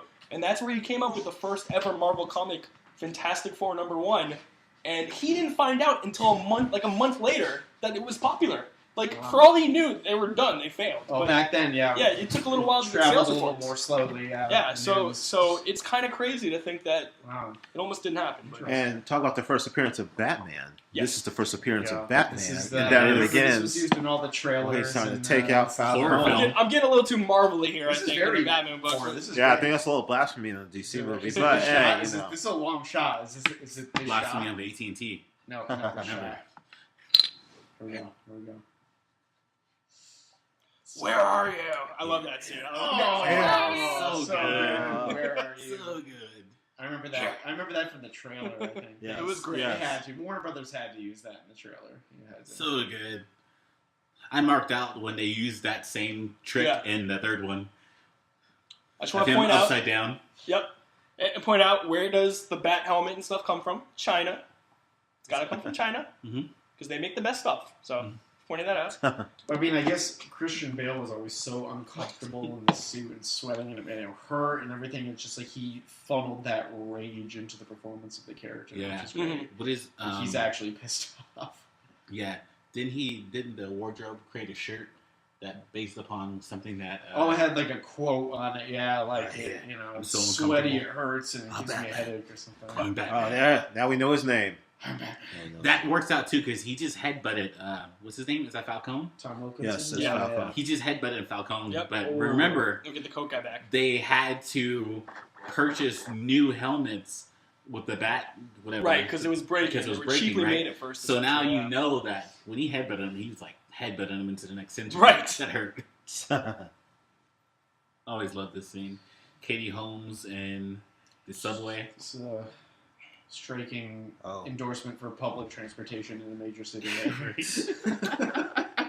Yeah, I never rode the metro in LA as after as this. a single woman late at night. This goes to the kind of to the Gyllenhaal more, the second one, but you see it in this one too. The notion of Rachel Dawes, the character was really kind of supposed to be. She's supposed to be like this damsel in distress, but they give her some strength. Like she Yeah. Yeah, she got she a fights gun, back, and yeah. both Maggie and Katie Yeah. in versions. But yeah. Sorry, Katie. Rachel Dawes, the electrocuting Batman thing doesn't work.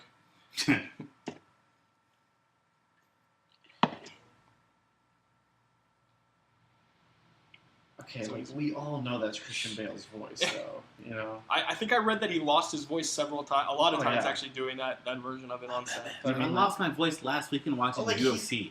I think she has like a little bit of a distinctive lisp. You think she's known Bruce her whole life? She hasn't seen him since he's got Bruce? back. Oh, okay. Yeah, that's true. She hasn't Yeah, seen him she's- since he got that's back. And Yeah, like, agreed. maybe that's It's like been the a while. last way you think you'd see him, just like a bat in the Right. subway. I guess her mind's not there, but we know. Yeah. And characters in DC look at people and not think they're the superheroes, aka Superman and Clark Kent. But I mean, you don't need that's that a much little- of the That's a little skies harder to be fooled. Superman You know? is not hiding anything, and then he just puts glasses on. Nobody knows who he is. I love that meme with who's the chick from Oh, there's your bat signal. Bad Signal? It's getting closer. Back Signal, Falcone. He would actually be Great. burning up on top of that spotlight. All right, guys. So a report was done, and apparently you don't have to be a billionaire to become Batman. What do you think the amount it would cost to actually become Batman? Take He a said guess. 3.5 million. That's a good guess. That's actually 100% right. I read What? that trivia. Well, for the That's illusion insane. of fun, I was trying to. That's insane. I feel like it's way more than that. You would think so, wouldn't you? But apparently, for 3.5 million, you can become Batman. Okay, I'm sorry. Become Batman for a day? Or No, become Batman yeah, but for like, You'd be months? able to buy all the stuff. Because you I feel like that- you'd have to keep making money. Does that include needing to purchase fair, a house? fair point. A house the size of Wayne Manor? 'Cause that's worth more than 3.6 I million. know. And I know you know where Wayne Manor was actually from in real life because you read the trivia. So It's don't say it's it. in England, so Manor is used in movies like The Mummy Returns Right. and Eyes Wide Shut. I don't know if that's where Correct. one of the. But I will say orgies Gotham are. is a bad neighborhood, like, so it maybe might be cheaper. Bruce But Wayne is hosting masked orgies at his house, Eyes Wide Shut style. I don't know. Starring another one of Yeah. Tom Cruise's ex-wives. Or, I'm not going to say anything further. This is one of my favorites. This is the first scene he shot with Michael Caine, right? I don't know. Yes, I believe that's right. The first scene he shot with Michael Caine I was him believe you. waking up to Michael Caine. He actually fell asleep on set. Yeah. woke up to Michael Caine playing Alfred. That's a good way. It's to like, think about when they put all these lights and cameras in my room.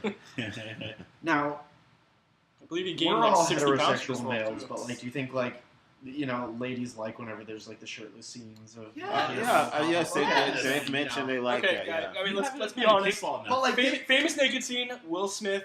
I Am Legend. The I Am shower. Legend. Yeah. The shower. No, That's I Am all Robot. crazy. I Am Robot. In the shower. I Robot. Thank you. okay, Yeah. I Robot. can we think How do I about? know Let's this? think about. I know we're Are you switching sure over. we're all We're switching heterosexual over to here? Marvel. We're switching over to Marvel Cinematic Universe. But like, you see Tony Stark shirtless. You see Chris Evans as Captain America shirtless. I rewatched Ant-Man recently, and like even Paul Rudd's Dude, he looks jacked. Paul Rudd's like yeah. sucking it in Jesus. with like his six pack as he like bends up his food. How did Paul Rudd get a Paul Rudd's six-pack? a little older, but You he get makes it work. Henry Cavill in Man of Steel. He's shirtless. in that scene. Oh, that's right. Yeah. When he's when he's like, Lois Lane is shirtless in that scene in Batman vs Superman, which I love. oh, that's good too.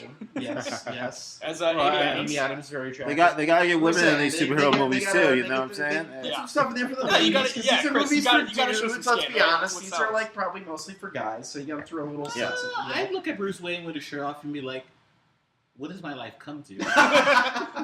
Not what you hope for. That's Not what you hope for. I'm like, put your shirt back on. All right, guys. Now we get to officially microwave see emitter. Ra's al Ghul's plan coming into fruition, stealing the we're Wayne what? Town. This is a little bit past the midpoint. We Now, finally did understand what Nolan this and movie's Goyer about. make this up? Like, this isn't taken from a comic storyline, is it? I don't remember it. I don't know if it was made up or not. It's to kind be of honest. random. I'm I not just 100% wonder sure, how they came up with this idea for Yeah. the microwave vaporizer. I mean, look, like in any superhero movie, there's gonna be stuff that's made up that is not original to the. They do that, but they put enough original stuff in where you can still appreciate it. Unless it's a Fox movie. Wait, nice car. You Like, see my- I gotta act like I commercial. said. Like, you're somebody who knows a lot Two about women in a comics. Like, do you one like going to seat? these What? movies with these characters and being surprised by stuff you don't know, but also seeing little. Obviously, there's callbacks and references to Yeah. classic storylines, which is probably nice for people like I- you. But like, I you want to really- be surprised. You don't want to know exactly what's. I really appreciate happening. when they do that kind of stuff and stick to the source material, but I don't need it like 100%. I mean, Like, you I knew don't- that like Thanos was gonna Yeah, I knew he was going to snap do at the like, end. I didn't. of I didn't course. know exactly how that was gonna play out, but I know that You now. were crying. This I guy- was laughing. This guy didn't even know. He never watched the X-Men cartoon. I Chad didn't. never Dude, watched sorry, the sorry. X-Men cartoon. Seriously? Sorry, I I'm going to didn't. say that every podcast. What? I don't Chad know. didn't watch X-Men. That's- He has that's no idea scary. who Gambit is. That's scary. Well, I know who he is now. Yeah, he's what's Wow. his face? From Magic Mike.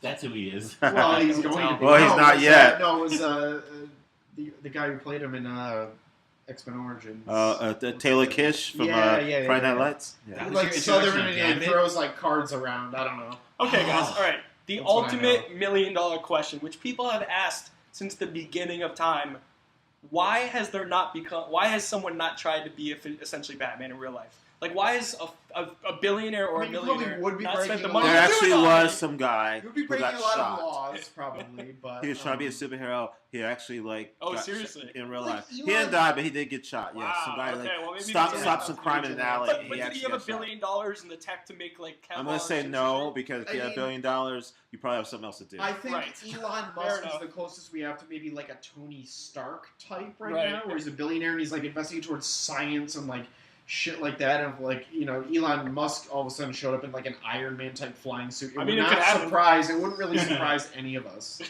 But Yeah, Batman's kind of a different. He's a little different. Yeah. Why? But why? I don't know. And this is how Bruce He's Wayne's root- keeping a okay, secret. This identity. Batman's rooted in reality. Why can't we have a superhero like this? I agree. That's what What's I'm saying. stopping us? from Why having aren't there because vigilantes in because real this life? this Batman. Sorry. Maybe there are. This but we just Batman don't hear is about it's You it's hear personal. about It's a it. personal personality. It's not just a physical act of being the superhero. it. Yeah. I'm just saying. He has to to drive. To put There's a you know, reason buy why a this suit character and wants to be. have weapons. He's not doing this because he wants to be Batman. Yeah. He's doing this for a purpose. Right. And if I go off and say, you know, Sam, I want to be a superhero. I'm doing it to be a superhero. Yeah. I'm some Yahoo. He's Then actually being a superhero because he's doing it for a whole other reason. Then you're kick-ass. That's why. If you do it because you want to be a superhero, you're kick-ass. You're kick-ass. Yeah. Yeah. It's just too dangerous. Well, what's like, wrong with that? Yeah, I mean, you've had mass Well, kick-ass had vigilantes. kind of a superpower. And He you did, feel yeah, you pain. gotta add it. You've had mass vigilantes in popular culture for what 80 years now, almost, and it's like, I mean, maybe. Guys, why hasn't that really happened? And why haven't people? We're about to get I Scarecrow. don't know. He's finally gonna use his stuff. I love that he hides it in that little suitcase. That's awesome. Yeah. I love how low key the Scarecrow is too. If you look at the Scarecrows in the comics or the cartoons, he's a lot more elaborate than just like some dude in a freaking brown bag. Yeah. And if you read the trivia on IMDb, you realize that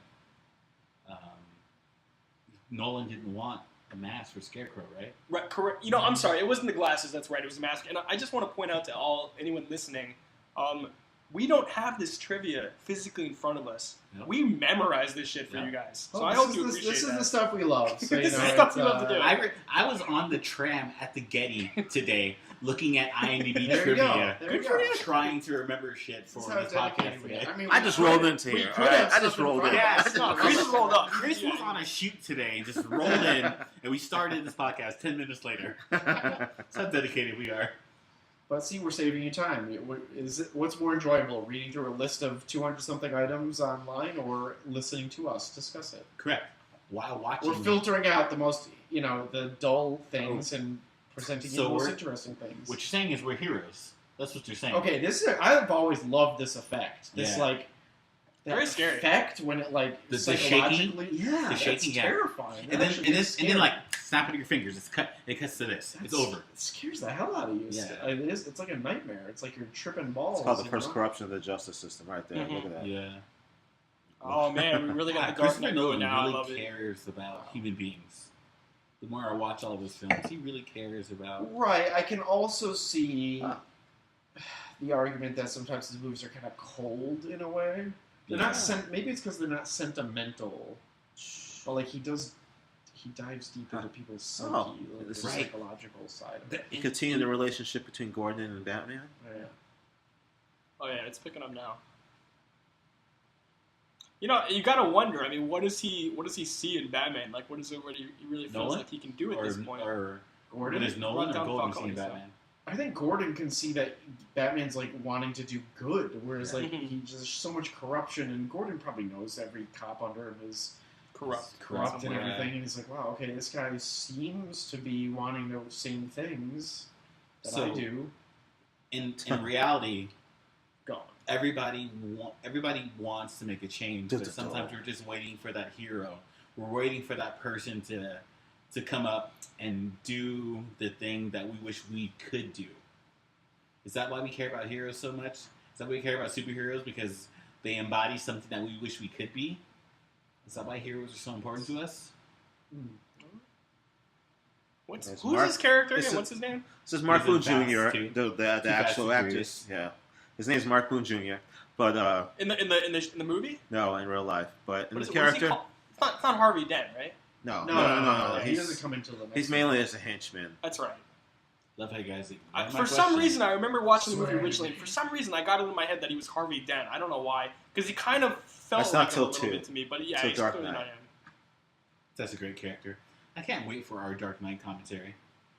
Oh, is that next? I don't know. I think next is could go down the line. We could alternate. Yeah. Between DC and Marvel, whatever. I love when he talks. Christian Bale. What? Swear to me. I can see why he probably lost his voice. Yeah. So much screaming. Like I said, I was in a bar last weekend watching UFC. 2 weekends ago, watching Daniel Cormier win the heavyweight title. Oh, did he win? I was watching that with you. Yeah, you watched that with me. And I lost my voice. Imagine doing this take after take, and you would definitely. Were you yelling at the TV during the UFC fight, like, "Let's go"? Maybe. Yeah. Like that's what kills your voice, the gravelly. This guy just he digs his own grave. He looks too far in by himself.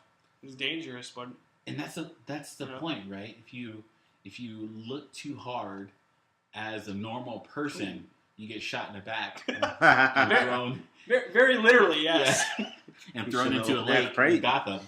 But if you're a bat, it scares the shit out of people. Right. Looking too deep, people are scared of you.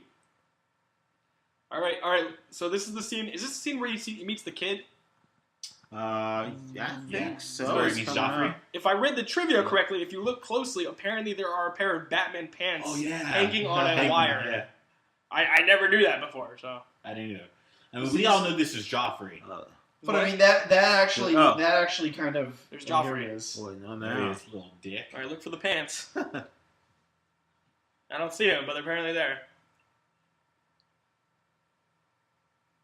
Because that Oh, shallow depth we of did field, not know you how can't much see we anything in would the background. come to hate Hey, that this guy. kid. Yeah, I know. It's years unbelievable. later, right? He's so cute here. There it is. I saw it. Did you see him? I saw it. I didn't they see were him. white Okay. pajamas with black Batman. But Nice. see, that I was actually distracted. I doesn't did not fit see it. into this world. That's like an Easter egg, whereas like some of the like Right. MCU stuff, like these characters are well known and have Yeah. fans and Yeah. are famous and stuff. Like everything the whole That's flows actually- through in Ragnarok, knowing that everyone on Earth loves him.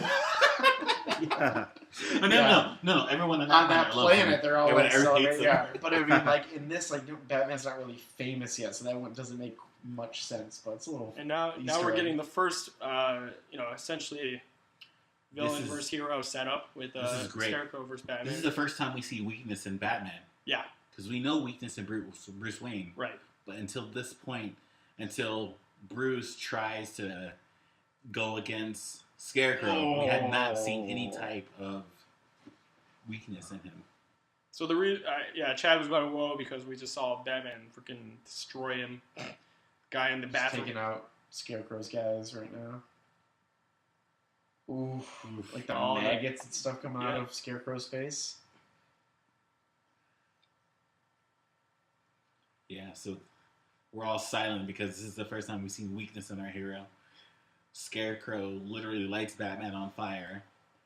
And this is balls. Like, he jumps out of a window. I know. Doesn't even know how far he's going to Wow. land. Just jumps out of a window. It's a hell of a stunt. Yeah. Luckily, it was raining out. And then he calls Mama, a.k.a. AKA Alfred. Alfred. He has a Kevlar suit Oh, that's yeah, like, he's flame the maternal retardant. figure. Right.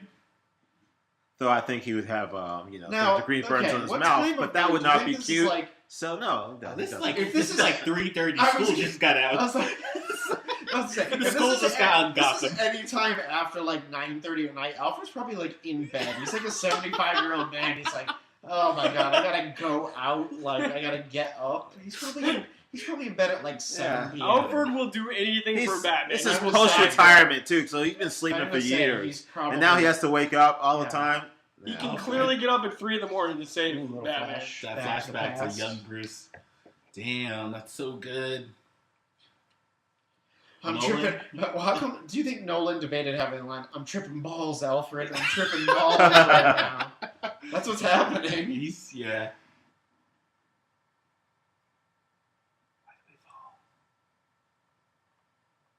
I love that line. The why do we fall so I know, fast? it's so That's a- simple. It's I so think I good. tried to apply that in my real life after hearing that. I was like, Yeah. this feels right. Wow, what's the Yeah. answer?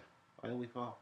So we can get back up. and get on the horse. Get back That on was the it. horse. See, it was so simple, but it's so deep. Unless you're Christopher Reeves and you can get back on the horse. Oh. Oh, that was bad. I'm sorry. I'm sorry. I had to do this. Oh, Oh, God. Christopher, I love you, man. I'm We're sorry, dude. we're I didn't officially do that. And ladies and We're gentlemen, officially- KFC free. We're done. Yeah. I know you were not.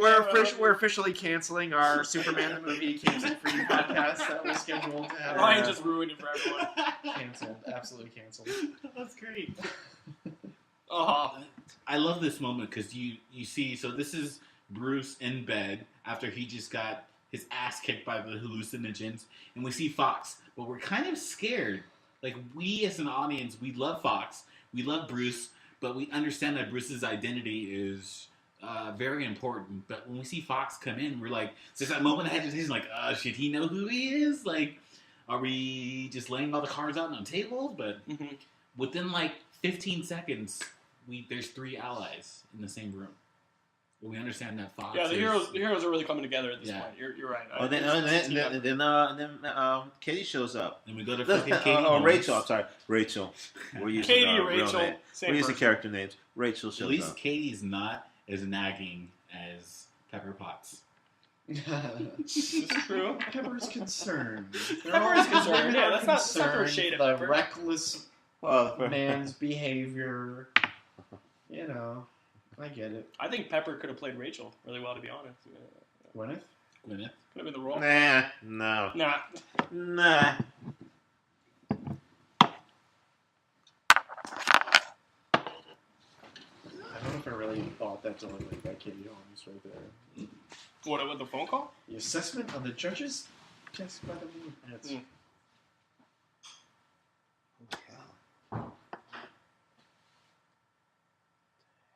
I don't know if I ever feel like they really fall in love in this one. I don't know. But Rachel doesn't remember his birthday, which is like It was nice. just kind of like adds Give to him a like gift. relationship. I know you, Bruce. I mean, turning you 30 can tell right that there in she's the movie. she's the only one he's like sentimental to say the least.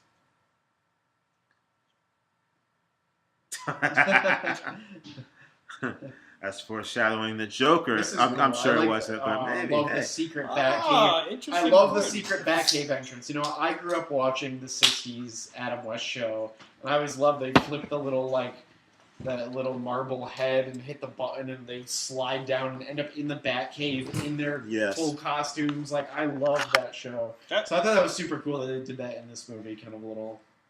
That was a real gamble, that series. It was Yeah. it was Except for someone really more real. off brand from the Batman that we knew at the time, and they took a huge gamble with Adam West, but it was good. It paid off. It was an interesting version of it. Yeah. Well, it fit TV though. That's the thing. It fit TV at the time. It fit TV at the time, exactly. Yeah.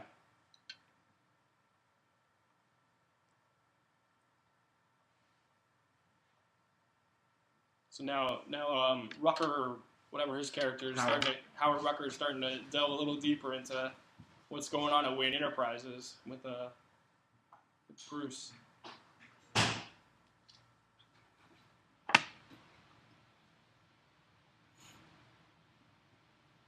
Oh no, I'm sorry. This is when you can tell he's a cohort of the League of Shadows. Essentially, that's right. And he's Is he though? I believe he was, because he's delving into the reason, wanting information on that device that they're going to use. I'm pretty sure he's. I don't think Part he of it. is. I don't think there's a payoff with that later on. Uh-huh. But that's a great theory. Yeah, I felt like there was something to that, just because it seems like it was too obvious to me. But Yeah. How long does this hallucinogenic effect last? Well, he was what's the face was gone for 2 days. Yeah, It's a hell of a trip. man, this had to be I do have to really say, though, scary moment for Rachel Yeah. being here in this. I mean, like, The first time I smoked ganj, the ganj, probably back when I was 18-ish. Sorry, we're in California. It's all legal now. It's legal now, so it's okay. I do remember feeling like Rachel Dawes felt. No, That's I impressive. know. Can I just say I don't know how. I don't know if I ever told you. Martin. I probably told you this. I had a really bad experience with edibles at. oh And god, I ate an entire cookie. I didn't know you weren't supposed to eat an entire cookie. I went to Halloween Horror Night, and I swear to Why God, would you I do felt this? like this. I felt like being everything that the victims of the Scarecrow see. I was seeing demons, and Halloween Horror Nights. They're playing the sounds of chainsaws and screaming coming from inside the bushes, like the speakers. Oh, I felt thought I was in a circle of like Dante's Hell, like Dante's Inferno. Oh it my was god! bad. I'm just saying. So like, I had some of that blue flower, and it was Yeah. one of the most horrifying experiences of my life. So yes, But I know that's what you mean. our prefrontal cortex isn't developed yet. For males, not until we're 25. So that makes sense. just don't go to Halloween Horror Nights when you're out of it. It's a terrible idea. My first time in LA Awful smoking, idea. I stopped for like a good 9 years. And my first time in LA, my roommate at the time gave me half of a bar of a white chocolate. And I was like, holy This is why I like things like in What? little tiny squares or individual amounts. I want to know exactly. It's easy to judge Yeah. squares, right? You would think. You would think. Now we've gotten Anyway, into so I can now sympathize with the victims of the Scarecrow in this. Right. It's And we can scary also as hell, sympathize scary with as hell. Flint She's trying to make a run for it. as we watch them Oh, put right. agents Yeah. into the water, which is contaminated. Oh, Yeah, she puts Rachel that voodoo just got- on him. That Rachel voodoo just on got him. hit with a in the face. in the face. but how is it with Falcone? He's just like messed up, whereas with her, she's dying. Did he do like a different version of it with her? Like, I don't get it. Like, she can die. I think Bruce is just being dramatic. The No, majesty. maybe he's Oh. dying. Seems like she's gonna die. Is the way they play it off. She's just weak Oh and feeble. no, she just thinks she's gonna die because that's her fear. I love that delivery. That was- No, that was in the trailer, yeah. I'm not nearly 100% positive that there's a scene where good. he's driving as fast as he can to the Batcave when he gets her. Because he thinks she's dying. Because he knows that if he doesn't get her the anti-serum that she's gonna die. I think he's being dramatic. Ah, okay. Let me see. Let's see. We'll see it I coming. think I love the camera. The camera's like moving left Yeah. to right, Yeah, left it doesn't as stop. he's like looking around. Yeah. Just adds to the whole like, where is the Batman? But I always loved that delivery. I wonder if that was Cillian Murphy's like Cillian. choice. Cillian. I thought it was Cillian. All right, Say never it, Cillian. mind. I don't have to see. All right, whatever. Like the Batman. The Batman. I always love that delivery. This is also very realistic because if you think about it, the first time you're seeing something as absurd as a grown man in a bat suit jumping from, like, I would think myself. They make it terrifying. I would think I'd be scared. I would believe the myths. I would believe everything I heard about him. So interesting note. I just realized Cillian Murphy's character, Dr. Crane, Scarecrow, is the only Dr. villain Crane, that we like see Freddy? pop up in all 3 movies. Oh yeah. Ah. Where's he in the Yeah. second one? He's in the second one when Batman jumps in At the very beginning, he's in the he's beginning. mimicking the yeah, Batman. you're right. At the very Oh, beginning. The dogs. And then in the third The one, he's the Russian. judge. Right, you know? right. Yeah. You're right. It's nice. It's, you can tell I Christopher guess. Nolan really liked him. He wanted him. Oh, yeah. in I always everything. thought that though his cameo in the third one probably would have went to the Joker if he was still I think it alive. was. I could it was totally- supposed to. Yeah. I think he wanted to bring Heath Well, Ledger back. There's in the animated series, there was an episode where Bruce Wayne is actually captured, as well as the essentially a woman who takes over for oh my god, I'm blanking and it's ridiculous. Gary Oldman's character. Why am I blanking? Can someone tell me? It's going to lose my mind. Gordon? Gordon, thank you. Yeah. She takes over Gordon as the new commissioner, and they're stolen. And all the villains, like every single villain in the Batman DC universe, has a jury and a court and tries them. And Joker is the judge in that. So Really? it might have been. You're right. I don't know if I kind of, it's obviously too bad that Heath Ledger passed away, but I kind of like that we never saw. We don't Joker really again. know what happened to him. Last we saw him, he's swinging upside down. We don't know if he ended up in Arkham. Like, Yeah. I kind of like that. You know he was open-endedness, Arkham. 'cause I he- would, Oh, he I definitely would like was. to know. But I mean, his like backstory was so he kept telling a different version. I liked how Mhm. mysterious he was. I was gonna say that effect. It- Oh, that that's effect- right. I'm sorry. Is he play the other? Oh gosh, the police officer, his partner. No, it's not his partner. It's his partner in Gotham. the Harvey TV Dent. show. No. Damn, what was his name? The guy that looks like Gordon. There's this like kind of like corrupt cop that's in the lore. In Is this- that Gotham TV exactly. show? No, he's in the comics. He's in the Huh? cartoon. He's in the Gotham TV show too. I think that's Harvey Dent you're thinking of. No, Harvey Dent is He's the- the lawyer he's who the- becomes Two Yeah, he's Face. the DA or whatever. No, I'm talking about he's. I'm sorry. You're right. No. What's his name? Oh man, what is it? You're right. I'm gonna No, get it out. exactly. Yeah. I do not know the answer to this. I'm to mad this that I can't question. remember that too. You don't No. know the answer. to While something, we James. were talking, I just did want to give a shout out to the effect they created for the tripping out while looking at Batman effect, which is absolutely maybe the most terrifying shot in this one. Yeah. I was close. The Harvey grotesque. Bullock. Oh, so Bullock, it's a Bullock. I Harvey. had the Harvey name. I was Yes. messing up in the last one, but Harvey Bullock is who I meant that I thought that that guy yeah. right there. Yeah, that's That's Harvey supposed to be Bullock. him? Yes. But It's kind of like a loosely corrupt cop. yeah. Why would they use two Harveys? That is lazy. Right? Why are there two Marthas, Martin? Why are there two Marthas in the DC universe? Martha. Which I never connected those dots until I saw I Batman. I never We're not, either we're not did. going. That's a I very never- sensitive topic for me. Okay, just saying. Oh, I can't wait. We won't to do go that. there. Maternal issues. Maternal We'll go there issues, then. like Bruce Wayne. I do love how they incorporate how Bruce Wayne in the actual movie. Bruce Wayne incorporates bats into his arsenal. Why doesn't this happen in the two sequels?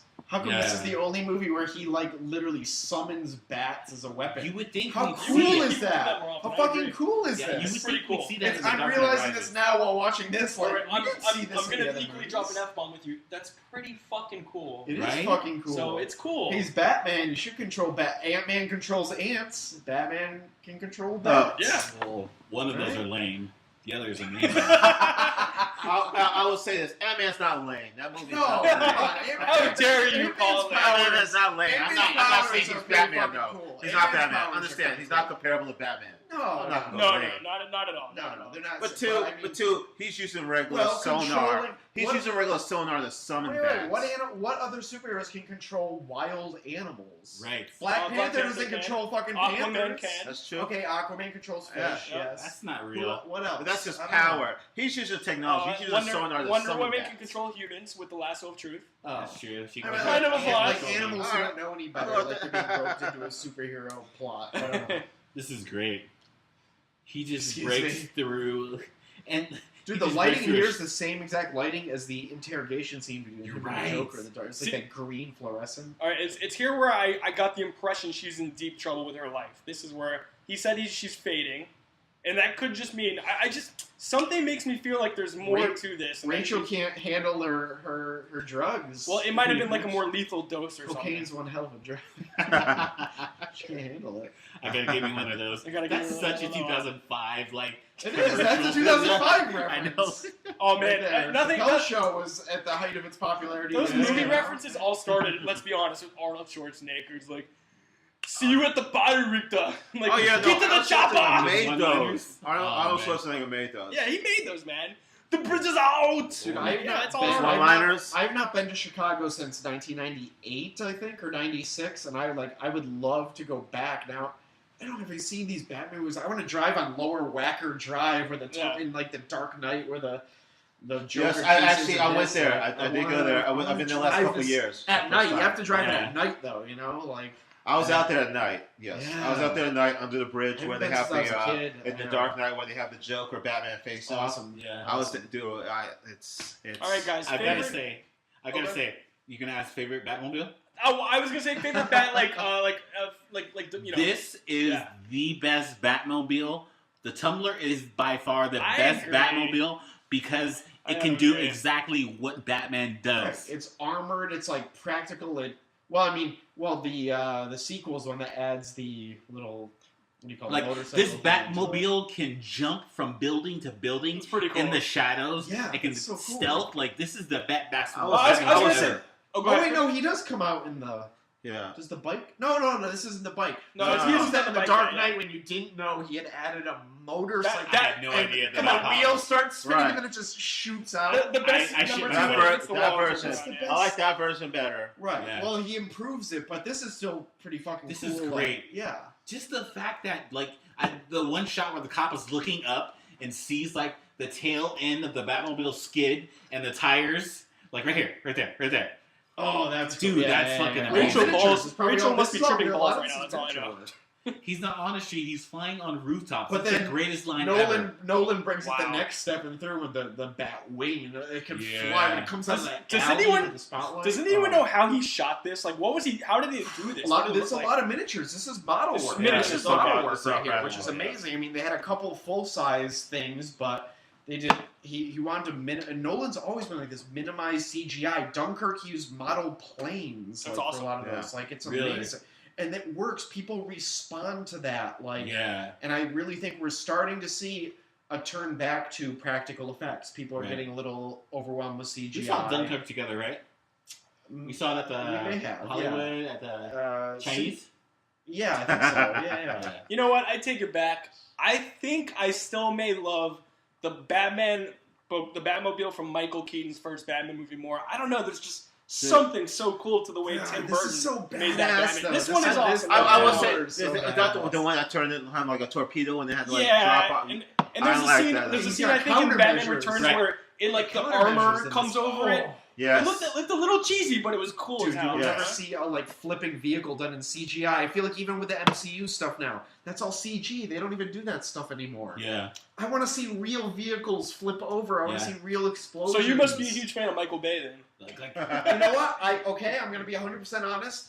Michael Well, Bay does Martin great and things. I will Don't be. defend most of the. I'm not against Michael Bay. I The like Transformers his movies. I love the way Michael Bay shoots explosions and actions, Right. and he will flip cars. He will blow shit up and film it Yep. in a really cool way. And you Yeah. know what? I don't go into Michael Bay movies needing to understand every bit of plot and character. I just want to see Okay. epic fucking action. He just I'm said, saying. "Stay with me." I'm sure She's that all probably is freaking just out. like, don't go to. Yeah, This it's just, is- yeah. something Yeah. seems like she's in mortal peril. To Well, me for speaking some of, reason. of Well, because Chicago, she's freaking out. Like, she has that fear drug in her right I now. know. You I see, just back to that fear thing we've been talking about since the beginning of the movie. why would he care so much for her to stay awake if he knows that she's not in mortal danger? Like, why does he Well, care so much? I think he's just. Well, being dramatic. I feel like that she's in a new place. Look at her. He doesn't want to She looks like she's Oh going. my God. She looks like she's going. Into the. We're gonna, and he's we'll like- and see. he's like- We'll see. He's like, Rachel, no, don't Yeah. go. Have you guys ever visited the original Hey, Batcave no, it's entrance really- in Rachel. Bronson in Griffith Park, the Bronson Caves? Let's take a hike there, though. From the Adam West show, that's where they used to have. Oh, really? the Oh. automobile. You Did can drive it? in. It's in a little cave entrance. Um, It's really cool. Goyer Let's see. and Nolan visited Oh, the that anecdote. spot. No, Right? I mean, Yeah, I don't it think her like life near was. Nolan's But I think house she's while just they were freaking out. brainstorming, Yeah, Where the hell does Nolan live? in the hills somewhere, probably. It's the inoculant. Yeah, I feel like there gotta be more to it, but it's cool. Everyone gets their different perspective. I got it. That was a great in the back too. Yes, agreed. Jesus.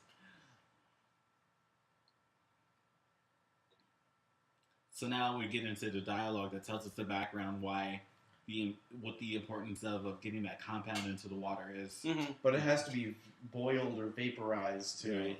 But then I was like, wow. But I didn't even think- anytime anybody boiled water to like make dinner or something, when they start tripping out in their house, you know. I know, right? Okay, so you guys are right. She wouldn't have died.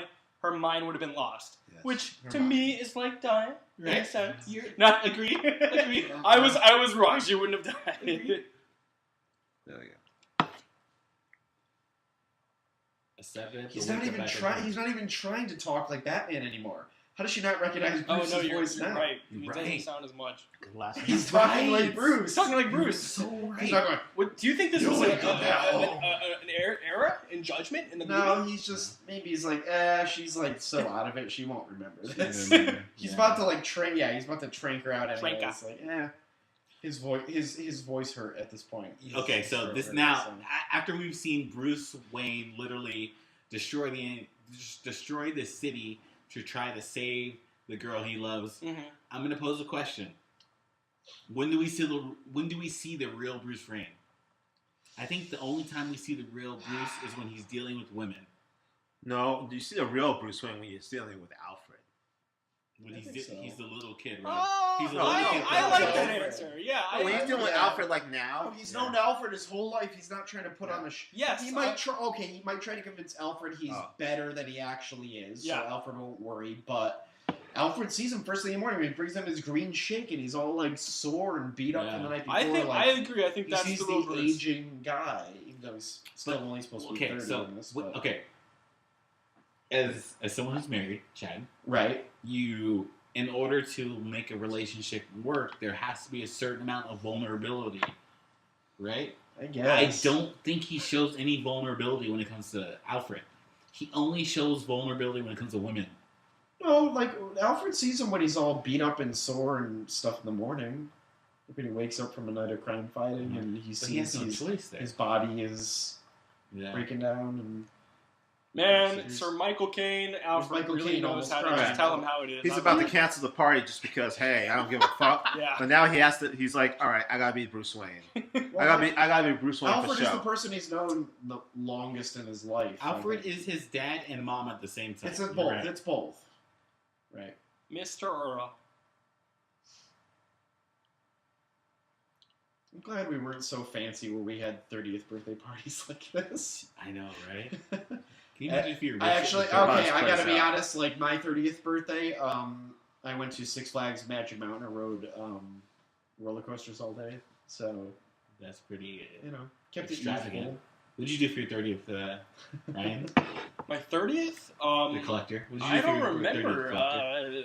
Maybe a bunch of blow in strip clubs. I don't know what I was doing. Also, not a bad way Seriously. to spend that. I'm trying to think, where was I on my 30th? I don't know. Maybe I didn't do anything. Six Flags and I'm not a big birthday Chinese person. delivery. That was my Chinese delivery. Yep.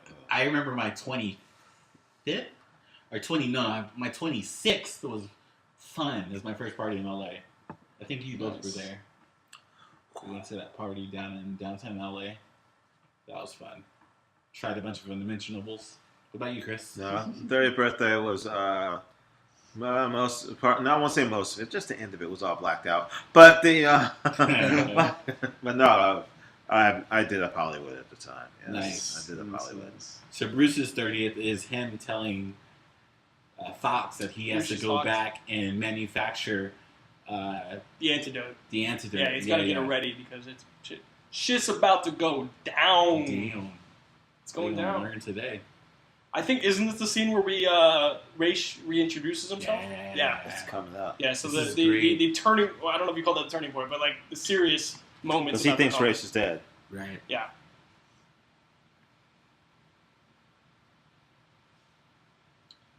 And now, in the third movie, Marion Cotillard turns out to be his daughter, right?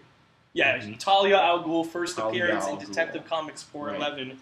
I thought Very that was expensive kinda- book. I thought that was kind of cool in the final movie, kind of tying it back to this Yeah. movie and stuff like that. You know? Yeah. Oh yeah. I hate the fact that I saw that she had double credit billing in IMDb, Mhm. but when I saw the movie, I forgot that she was Ah, Talia. gotcha. Whereas my girlfriend, You gotta who- stop reading this stuff ahead of well, time.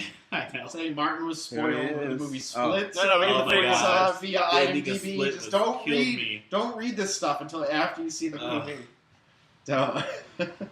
Sucks. Oh, Such a good moment. There he is. It's the Liam Now you're Neeson. like, maybe he's not so good. Maybe he's not a good guy. This is not Oscar Schindler. No, that is This not. is a this He's is not. a- He's not here to this is a save the villain. kids. No, Right. No. he's here to mess shit up. How much weight did he lose to play this part? Wait, He lost who? a Liam great Neeson? deal. Liam Oh. Neeson, yeah. He lost at least 35 Hey, pounds. looks thin. Uh-huh. God, I hate that we're bringing it up. We're so Hollywood. Ugh. What? Talking about weight. Oh. Well, Christian Bale had just lost a ton of weight for The Machinist like a year before Yeah, this. he went down And like he- 130 or something like that. Maybe even less than that. 6'2". Even less than that. And he 6'1", had to, whatever he and is. he had to bulk up, but apparently he bulked up a little too much for 220? this. He had to gain like 100 pounds, then he had to like pull it back a little. Yeah. I'm 6'2". I weigh about 240 right now. Can you imagine being 6'2", weighing 130? Oh no! Wow. I lied, don't know. I 6'1" think Christian and a half. Bale is well cast. Like you read about the other people who were in consideration for this, like Jake Gyllenhaal and like Henry Cavill, who obviously went on to play Superman. How funny crazy is that? man. I There's know. just, I like, love there's that. a lot fact. of there's a lot of other random people too. It's just like I just can't see anybody. What was working. Henry Cavill Ashton doing at this point? Kutcher? Ashton Kutcher. Yeah. The Who studio was the really studio's wanted first him. choice, right? Yeah. When was this? What year? 2000. Well, they were shooting this. So They're probably I- casting I- 2003. I want to say this was maybe around the time that Henry Cavill had been in The Count of Monte Cristo, which was Okay. it's a small role in it, but I love that movie. Yeah. I'm pretty sure it was within a 2-year span of that movie. I don't know much more than Possibly. he had Yeah, done I than think that. so. I think so. Shit's about to go down. Martin has to go pee again.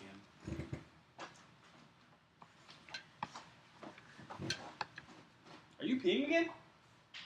God, he pees a So you lot. have this whole trilogy, and the only time you see the cool, like, playing the notes on the piano, get down to the Batcave is like in this movie, and that's it. Mhm. This is the second time that. But it's Bruce like, finds could you himself see in a bit that, of a, like, you know. Yeah, he has to. His Wayne Manor's gone and all that. It's almost like Nolan took the Ryan Johnson approach of like, let's just like burn down and destroy what came Yeah. before and just change it up and try something new, which I like. Yeah, I'll defend the Last Jedi.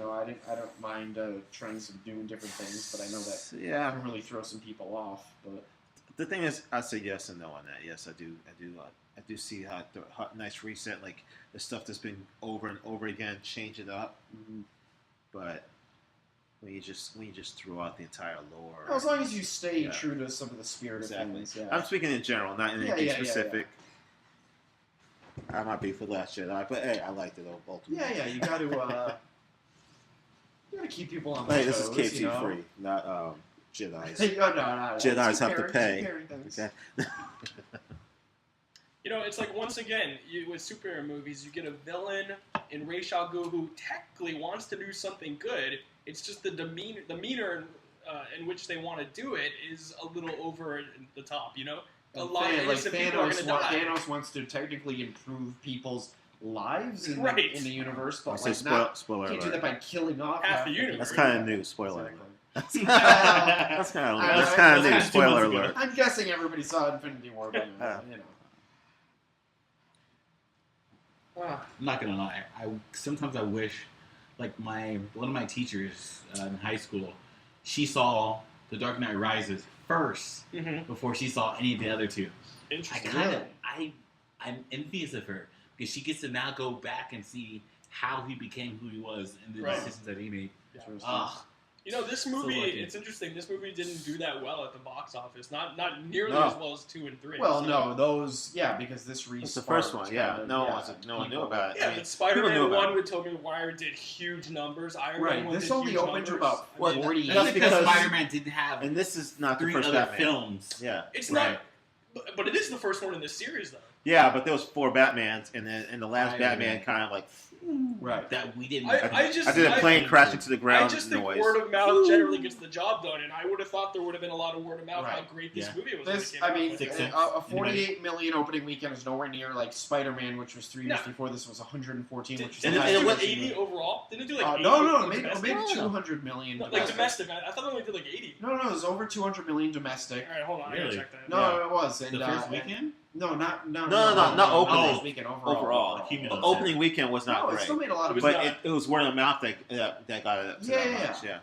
No, it got to 200. And this is why, because Bruce Wayne kicks ass. Dark Knight got to 200 like in a week and a half. Right. It's well, those two movies did over. Well, and I think the Heath Ledger a week and a half. It did 150 the first weekend. That's what I'm saying. Got to 200 in like a week and a half. Yeah. That's what I'm saying. Yeah. Like I saw this twice in one weekend. I don't remember.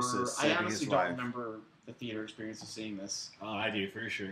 But it was my first summer after my freshman year of college. I don't remember. The Dark Knight was the first one I saw in L.A. That was my first summer in LA. You were right. This did 206 mil overall domestic, 167 foreign. So I guess I was thinking. The same the budget was on there. Yeah, 150. Okay, so I was thinking opening weekend, I guess. No. Yeah, opening weekend because of the buzz. Yeah. Opening weekend was nothing to sneeze at. Yeah, right. Whatever. Yeah. The expression, whatever. That's probably not the right expression, but 48 million is not white. That impression. So very white. Yeah, sorry, I'm being very white right now. Yes, I know. That's malarkey. I can't believe you knew that it did make enough more money in its opening. How did you know this movie did 48 million opening weekend? Because you're talking to I did my research. I did my research beforehand. Jesus Christ. Which means, guys, this is Bruce Wayne Manor get burned down first. Okay, we do Dark Knight. I got good stories, but I remember that opening weekend and bets with my coworkers the opening box office. Alfred to the rescue. Good stuff for that. Yeah. Good stuff. It's always Alfred to the rescue. I don't remember my experience watching. All right, guys, love this scene. Why do you do all those push-ups in the morning? You can't even push this off you. Yeah, that's great. I love this. God, that relationship between Alfred and Bruce is second to none, man. Bruce's look is just classic. Which reminds me of like Indiana Jones and his father in like Last Crusade with like the house burning down around. I don't think I've seen Last Crusade. Much pash. I don't say. Was Alfred British? Was Alfred British? Was he bullish? British. Yes, I believe he Alfred is. Pennyworth. Okay. Yeah, in the original, I'm pretty sure he was. Ooh, the neck of time goes down. But I gotta double check that now. And this is destruction of Bruce Wayne. This is where it becomes full on Batman. Where are the safety brakes on that elevator? The rest of the movie. Spoiler alert. You're right. He's vulnerable here. Bruce Wayne is vulnerable here with Alfred. Oh my god, does he quote the family line right here? This is like a tear-jerking moment. Yeah. Right here. Why did we fall? Oh, so good. Oh, It's God. so good. Choking Did up, my father choking tell up. you to say Yeah, that? so when you were down the line? Alfred was a retired British intelligence and ex-SAS operative. So I was pretty Okay, sure. yeah, 'cause that was my other question. Because Yeah. I mean, watching Like, the Gotham series, like- he actually knows how to fight. I might say this to my kids. Yes. Right? Why did we fall? Right? Why do we fall? So we can get right back up? Oh my god. We credit that to Nolan. I'm going to say that to my kids. It's so They're good. like, who Since told you we're that, doing Dad? I'm quotes- like, Grandpa Nolan told us that. Since we're doing Grandpa interesting Pennyworth. quotes that turn into maybe life, learning lessons. So, interesting trivia factoid. Yeah. In the scene where earlier in the movie where Bruce is cold in the icy area, and Liam Nielsen's character Ra's al Ghul says, "Use your Nielsen. arms." What? What is it? Okay. I think you said Liam Nielsen. Nielsen. Nielsen. Nielsen, not the Nielsen. All right, my bad. I'm bad with names. I'll admit it. I'm bad with names. Leslie Nielsen. But he says you like something like use your hands and your arms. Oh, rub around your you. chest, your arms Right. will And follow. apparently, a lot of Boy Scouts started doing that, and they went cold at night. Oh, Yeah, I know that's the exact Nolan situation. was worried. Nolan was Wow. worried that would happen. They were. Oh, man. I'm just There's saying. no scientific I do have to basis say, for for a it. good 10 years after, I'm like, oh, Yeah, so Red rub- didn't you do rub my like chest. holding your yeah. No, but Rub like, your- why do rub we your, fall? like, So you know, we your get back up chest. again. It's so simple. I would tell my kids that. You're right. It's like Michael Caine says that with such emotion. That Yeah. that's the choking What up. does he say? When Bruce was at his lowest point right there, what have I done? His house just burned down. He said, "Why do we fall?" So we Yeah. get back up. Hey, there's Joffrey. Joffrey. again. Joffrey. Yeah. Hit him in the face again. Go drink some poison wine, little bitch. Yeah. Man, we really hate Joffrey. He's just trying to live his life. He's an innocent Okay, little boy. in we've this only movie. seen him for like 30 seconds of the movie. Guys, think about it, though. Hated him for like 3 seasons of a TV Think about show who or something. Joffrey's parents were. Come Well, quick- on. I quick- know, he was a product of incest. Yes. Not Quick- even quick Game of incest. Thrones Okay, trivia. we're giving Game of Thrones spoilers as well. So Quick Game of Thrones trivia, which is not a spoiler. Joffrey, after the Purple Wedding, after he died, The purple Joffrey, wedding? the actor, You know that is the quit Purple Wedding.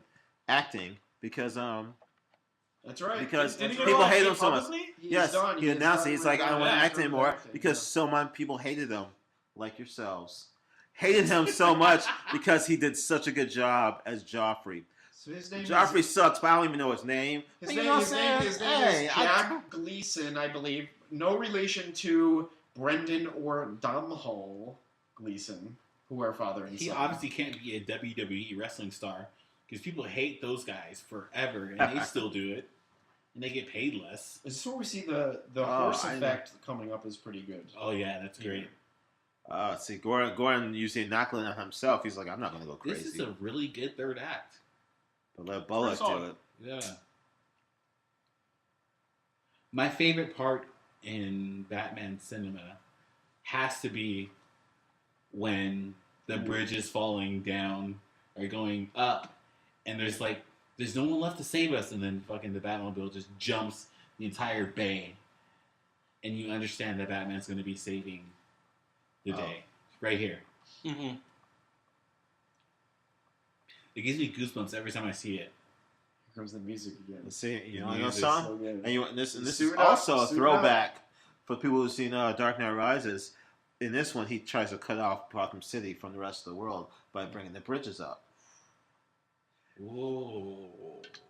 And then Bane does it right and says, "Fuck the bridge, f the bridges," and blows them up. So Yeah. so This he is learned. He learned from Batman Begins. I think Bane saw Batman Begins before he went and took He over saw the Gotham. movie and was like, Before he went and took over Gotham. this is great. This is the flaming horse part. no one- This is pretty good. This was in the trailer, right? This one kind of validated it as a horror film for me. You kind of, I mean, there are horror elements, which is great. There's nobody left, that's except badass. Tumbler shooting across. Tumbler jumps across the bay, and Batman just rises. It's so amazing to think about Bruce, or well, let's say Batman. Batman and Gordon have such a great relationship with each other, but Bruce and Gordon have no type of relationship with each other. That makes that reveal in the third Batman so much more impactful when he realizes that Batman's Bruce. Can you draw a stick? Yeah. Well, if Gordon was like, no. You're not Bruce Wayne. I can't. Nah. Sure. If Nah. hey, just so you know, if Gordon was me, I'd be like, no, I can't draw a stick. You didn't make that thing automatic? Dude, that almost looks practical. I know it's not, but like it's so well done. I don't know if it's not. Is it? No. No, it's definitely CGI. So that's really Joffrey. It looked really good though.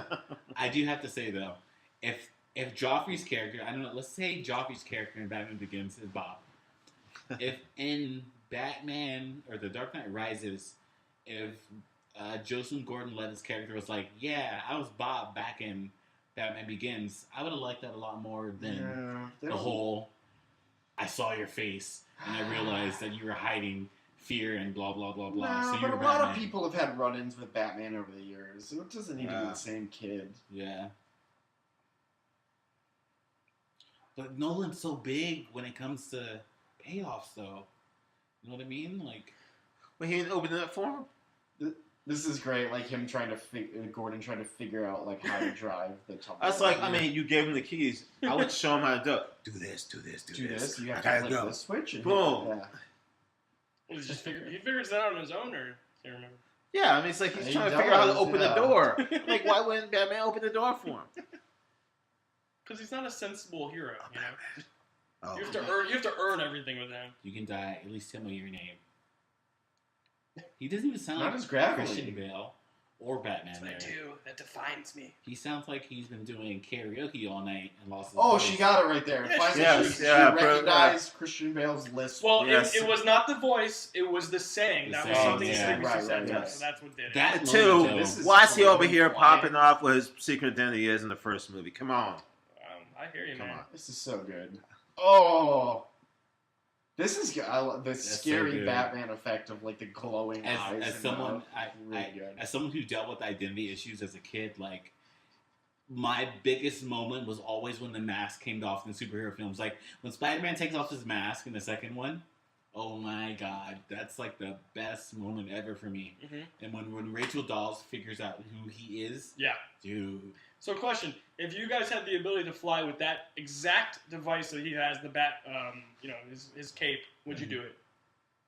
As Would opposed to you what? not be too afraid to fly? Yeah, with it's that a little thing? Yeah, scary. it's a little Especially if scary. you do like a Intimidating? cityscape, you're gonna hit something. You're not like I'll do it over water at first. Do it I over water. I tried That's over water. perfect, Yeah. Yeah, get a When you little hit the age of air 30, gun. like motion sickness like hits you and like just gets in. Like I don't think I can do it. Has anyone here ever gone skydiving before? No. No. I have. I've done it. So I can And tell you, if that's what Batman doing, that is like it's a fun Try it, experience. try it. Really? F that. No, I don't like a free fall. That's different. It's fun. I've done that at Magic Mountain where you just drop. I don't even like that. I don't fall. Yeah, out of the sky. I did it from 30th 14,000 feet. That was my 30th birthday on roller coasters that can kill you. But I have parasailed, and I like flying. That sounds like That's fun. fun. That's different. I wouldn't mind doing that. Flying is different than dropping. Right. How do you guys feel about the fighting scenes here? The scary Batman effect. Yeah, but why do people come towards him and try to like kill him when Yeah. when he looks like that? Like, do you notice that like the mob comes out? Uh, Like, Because why they're would- That's true. No, they're just. I thought they were trying to get tripping away out. from him. Be terrified of him. well, because but that was their vision. That's what they saw of him. Yeah. So They were scared of him. I will give Fear you that. Yes. again. Remember, Brian, you Nolan? talked about this earlier. Why? Excuse me, the collector. You talked about this earlier. What fear does to you? Right. It makes you think you're rational. Ooh, Very true. Yeah. what movie did I just see where somebody gets pulled along by a train like this? I'm not sure. I feel like I saw You this. sure think you it was weren't doing Batman research Begins. for Batman Begins? Yeah, okay, never mind. All right, here we get an incompetent Gordon doing his best at driving the Batmobile. You Actually, can't doing drive a a pretty good stick, job. Gordon. This is cool. This was Like, cool. I yeah. like the fact that you can hear Batman screaming in pain every time he hits like something. You know, Mhm. it makes him feel a little bit human. Well, shut You everything realize- down. You Actually- realize that this is a human doing this. This is a human trying to save our city, Yeah. not a superhero. This isn't Superman. This is a guy in a suit who has a goal and a purpose of positively influencing people and saving the city. He This does is like the this. epitome of superhero right here. For me, I always thought superhero meant knowing what the consequences could be, yet not caring and saying, fuck it, we have to do it anyways. Mm-hmm. Like, Superman, to me, he has every single power. Like, there's nothing, I mean, okay. Well, yeah, he's pretty much invulnerable. His mind. Did characters like Batman and stuff come out, and maybe Spider-Man come out of a period where like there was mistrust of the police? Because it's like you don't trust the police to catch the bad guys. Or I don't think the police ever like, trust these people because they're they're vigilantes. So. But a lot of times there is corrupt, like the whole police force is pretty much corrupt in this and everything. In this one, yeah. I mean, in Gotham, yeah. I don't know, but it's almost like. But there's still the police. If the police were seen as being great and stuff, they would catch these bad guys and solve all this. But no, it's not. I guess the question would be they have framework of rules that they have to adhere to. Maybe that's what it is. Well, was Gotham like this in the first Batmans, or did this happen over the Batman lore? Like the Gotham being so corrupt. I believe it was always pretty corrupt even from the start. Okay. Yeah, I think it has more to do with... I think that was the genesis of why he became Batman. The framework of the rules, they have to follow... They have only so much they can do, but, like, these guys will go the extra step, even if it's a little beyond maybe what's legal, but it really saves people and saves a little beyond legal? Well, you know what I mean, but it's necessary. It's necessary. Yeah. In the early Batman... Huh? You sound like Roz. Oh. In the early detective comics, a lot of what he fought were just straight up criminals. Like major villains didn't pop up till later in the not much. I mean, pretty soon, but not like it's not like it was like right away. You get Scarecrow, you get the Crocodile, you get Joker obviously came pretty relatively quick, but Poison Ivy came later.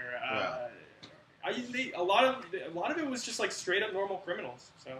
Wow.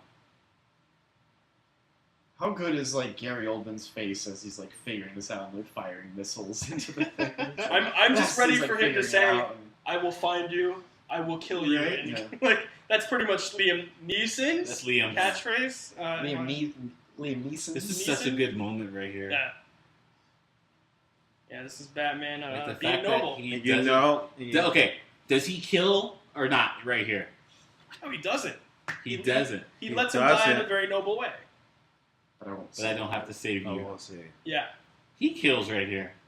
No, he just doesn't save him. See, that's just killing him without accepting he could get up and jump off right now. That's what that is. He has plenty of time instead of just to stand there and stare at his own demise. 100 feet in the air. I don't really feel like he's never really dead. Yes, we think he's dead, and yes, Nolan never utilizes Ra's al Ghul Ghul, but he does utilize him. He's a vision as a ghost in Dark Knight Rises. The money train wreck. You're right. Yes, he gets mentioned or something, right? No, he actually appears. They got Liam Neeson back. He appears after his back is broken. That was a hallucination.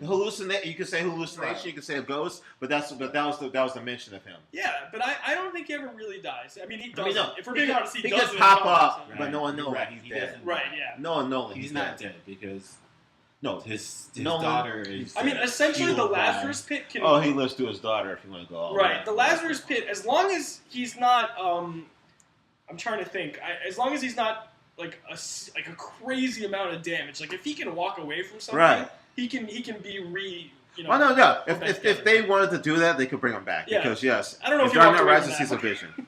Ooh, such a good shot. Him flying. I touched Chat's leg. That's how I knew it was special. This is one of my favorite. Yeah, this is the revenge scene for Mr. Earl here. Gets his comeuppance. Lucius Fox gets his revenge on Mr. Earl. Good job. Love it. I wonder how many people learn about stocks through Nolan films. You know what's great about Nolan films? I mean, I think what I like about Nolan films is kind of how cold they are and sterile. And, like, you don't really think about what's happening with anybody else in the city. I mean, I know you see other people, but it's like no, it's fair point. You just kind of it's all about the characters themselves. It is, and it's like it's such a cold world, and it's like you're not really thinking about other people in their everyday lives. He was the perfect director for this, really. And I like that about all his movies are like that, and I really like that. Like we just saw an explosion of the whole entire city. Mm-hmm. We just saw like a whole city lose itself to this toxin, and yet we're here in a we're here in a but it works. No, it's like other movies you'd say, where's the news coverage? But it doesn't really matter in this. Or how many people died like after he just got to cover up that whole lot. It doesn't matter in this though, really. Right. We get an explanation in the 8th page of the newspaper later. Like, that's what we get. And it doesn't matter because even though like it's sterile, we still care about these characters. For some reason, I can never sit well with this because he says, essentially, they're saying at the end of the scene here, you're Batman, so I can never be with you because Bruce Wayne, the kid that I loved, is never going to be born again.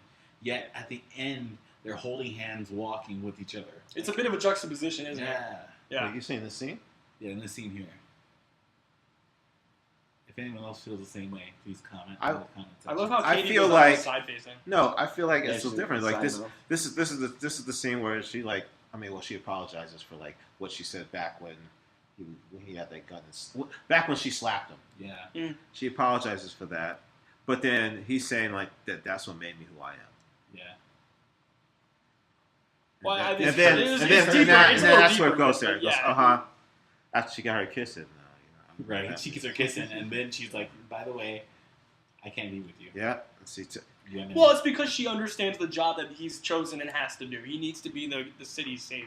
Yeah, like that makes me But she's actually talking about Bruce Wayne's mask. Right. I mean, the mask of Bruce Wayne. This is where we first, get that point that Bruce Wayne is the mask. Yeah, exactly.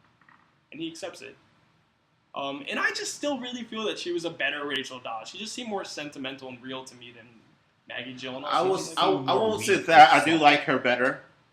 I mean, I do like her better as her. I guess I like her better. I remember not liking Maggie when I saw her the first time, personally. But. And I think, I agree with that. I think that, like, I'm not saying Maggie was a bad one. Yeah. I think Maggie was fine too. I thought she was good too, but I'll say I do like her. I mean, remember, this is a created character just for the movie, so that's why she died. But this is, like, just think about, though, this is 2005 versus 2008. Like, our ideas of what a strong woman was morphed so quickly within 3 years. Right. You know what I mean? Like, I wouldn't be surprised if that's probably I love Maggie, I love Rachel's character in The Dark Knight Rises because she is so strong and she is so independent.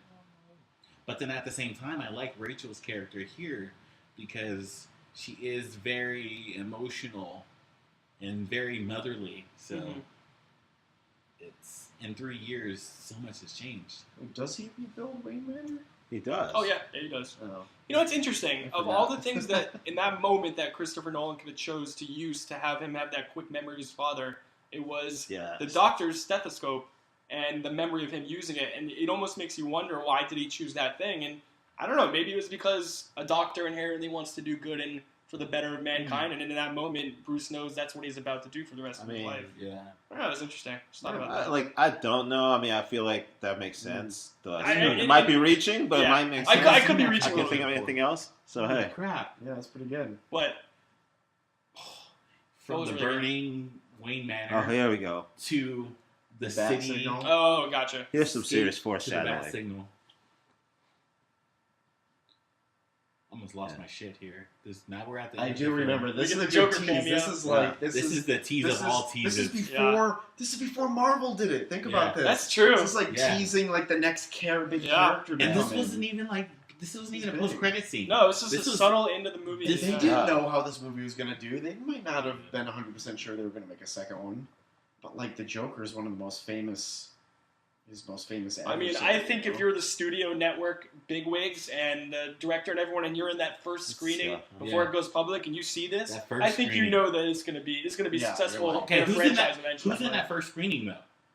Is that the head of the studio? Well, they do a lot of test screenings with the public along the way. But there's the Joker. Oh, I love that. I'll look into But- it. I'll If look it wasn't into it. nothing else, but I'll Okay. look into it. That's it. Okay, Well, in but this how good is that? With like Nolan had the restraint to not you put in more obscure villains. Like I was not familiar with the Scarecrow, Ra's al Ghul. I'm gonna say it like that. You know, you don't put the Joker, you don't put Two-Face, you don't put the Penguin in the Well, first. I think reboot. we got the Joker already, so I. And two, I think that like he probably had to do the Joker. maybe, yeah. As part of the Yeah, contract. But But up, guys. So good. Real quick clap. But I think that's I want to say in that last scene that's the big thing about like with Batman is that what they spoke about is that the whole big lore about Batman is like, does these villains create Batman or Batman create the villains?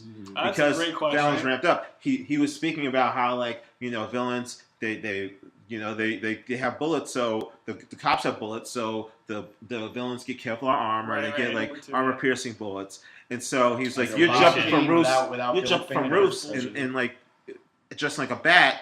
Now we have this guy as the Yeah. joke. Mhm. This guy who's like Crowley. dresses up like a Joker, Yeah. and so Nathan Crowley. which I mean I don't know if it was ever answered in the comics, but there is this Whether just- Batman Yeah, created the villains question- or the yeah. villains are Yeah, there to serve a great purpose story. for Batman. Well, yeah. I would lean more towards Batman created the villains. The inherent did. reason for him He being there does. created more intense villains. Yeah. I think that's the reason. I for think him. he did. I mean, Okay, That's so how I look at it. what villains were around before Batman? Well, no, I was telling him Right. before Detective Comics 27, before Uh-huh. there was a Batman, Detective Comics 1 through 26, there's no superheroes. There's just crime comics, like crime Yeah. film noir-esque kind of comics. But there was no superheroes. Right. I mean, Superman came out first. He was the first official superhero ever. Right. But yeah, before Detective Comics 27, there wasn't really that. So, yeah. Do you think these extreme villain personalities kind of came to be because of? I think they saw the extreme that is Batman, and Right, they created right. themselves as extreme. right. That's But that's in always this been my world, I mean, impression. there was already like Yeah. I think I don't know. But yeah, for the viewer, I mean the listener, I hate that it just says Bob Kane at the end. Bill Finger Well, helped create the character. They Yes, eventually Bob- rectify that. Yeah, yes, Bob Kane.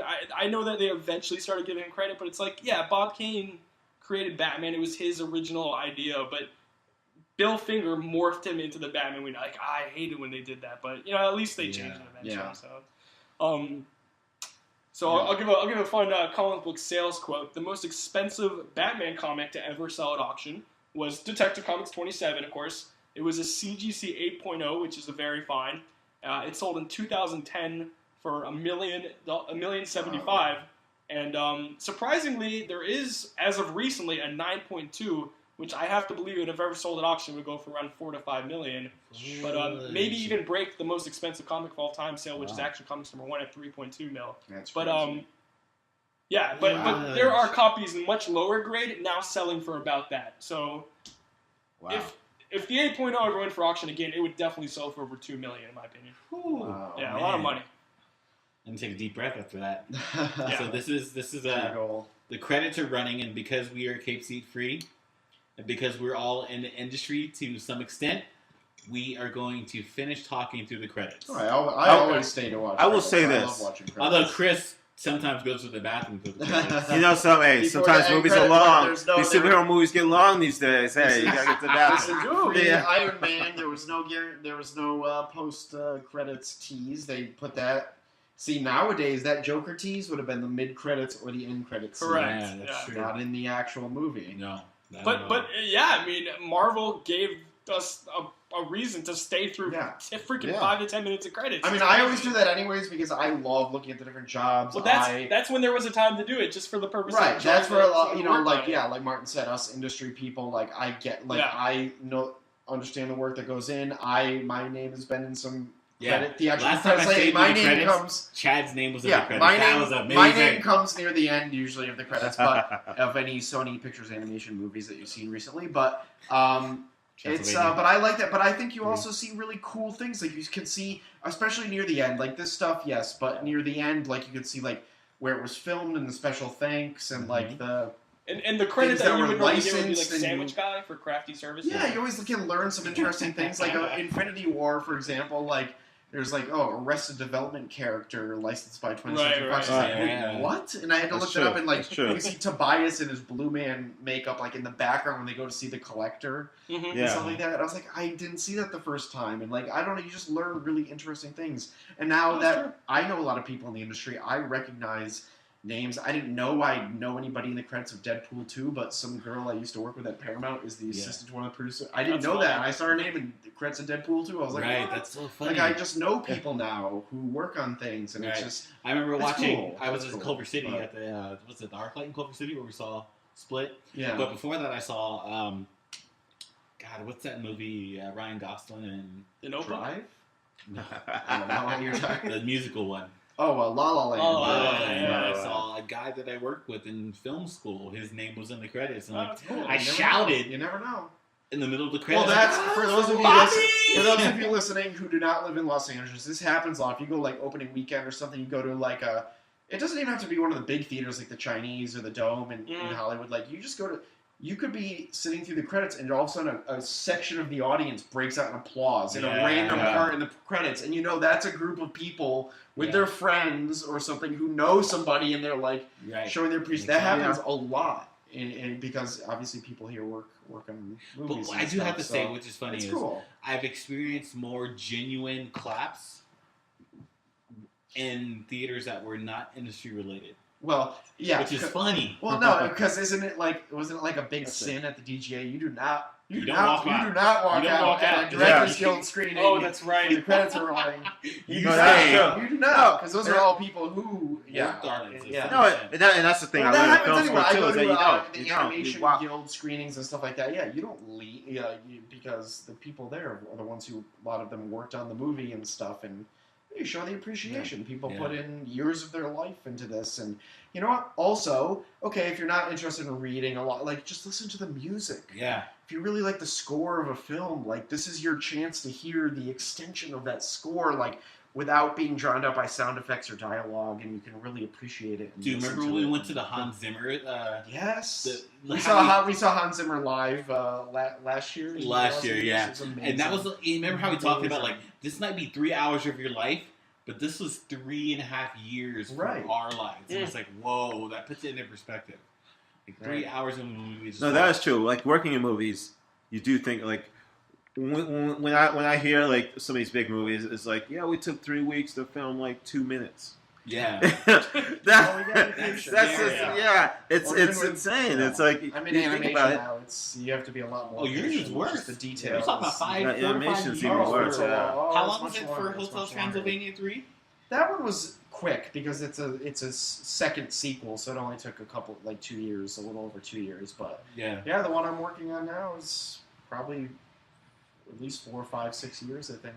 Yeah, until it comes out in 2020, which we'll talk about more another time, I'm sure. But yeah, 2020. Something I never got a chance to talk about during the film was just like, let's talk about the cinematography of Wally Pfister for a second. It really helps bring Nolan's vision to life, and that cold and just that dark and that kind of gritty.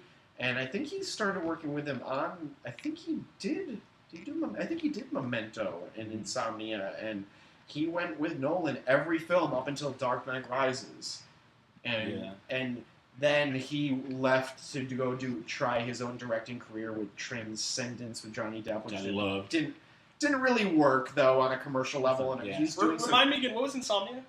It's the one with Al Pacino and Hilary Swank and Robin Williams.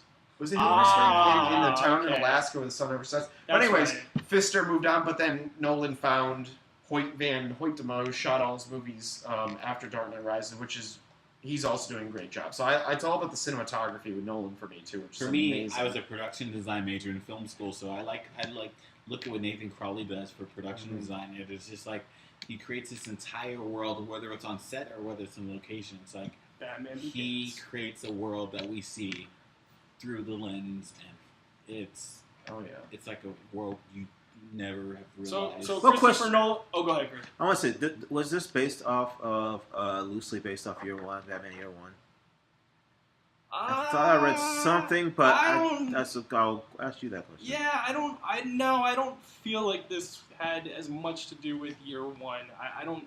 Yeah, because I mean, I know Batman Year One had a lot of Gordon in there too. Like story wise, I it understand. was like a little bit of how Gordon's origin is. Where I feel like this movie had had some of Gordon's origin, but it was more of like their relationship. Yeah.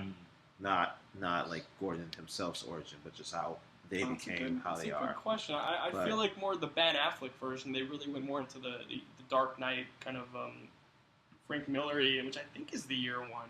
Well, no. Year One is like it's supposed to be the story of like Batman becoming Batman, but the comic book version, and through and I'll say this because I most recently watched the movie.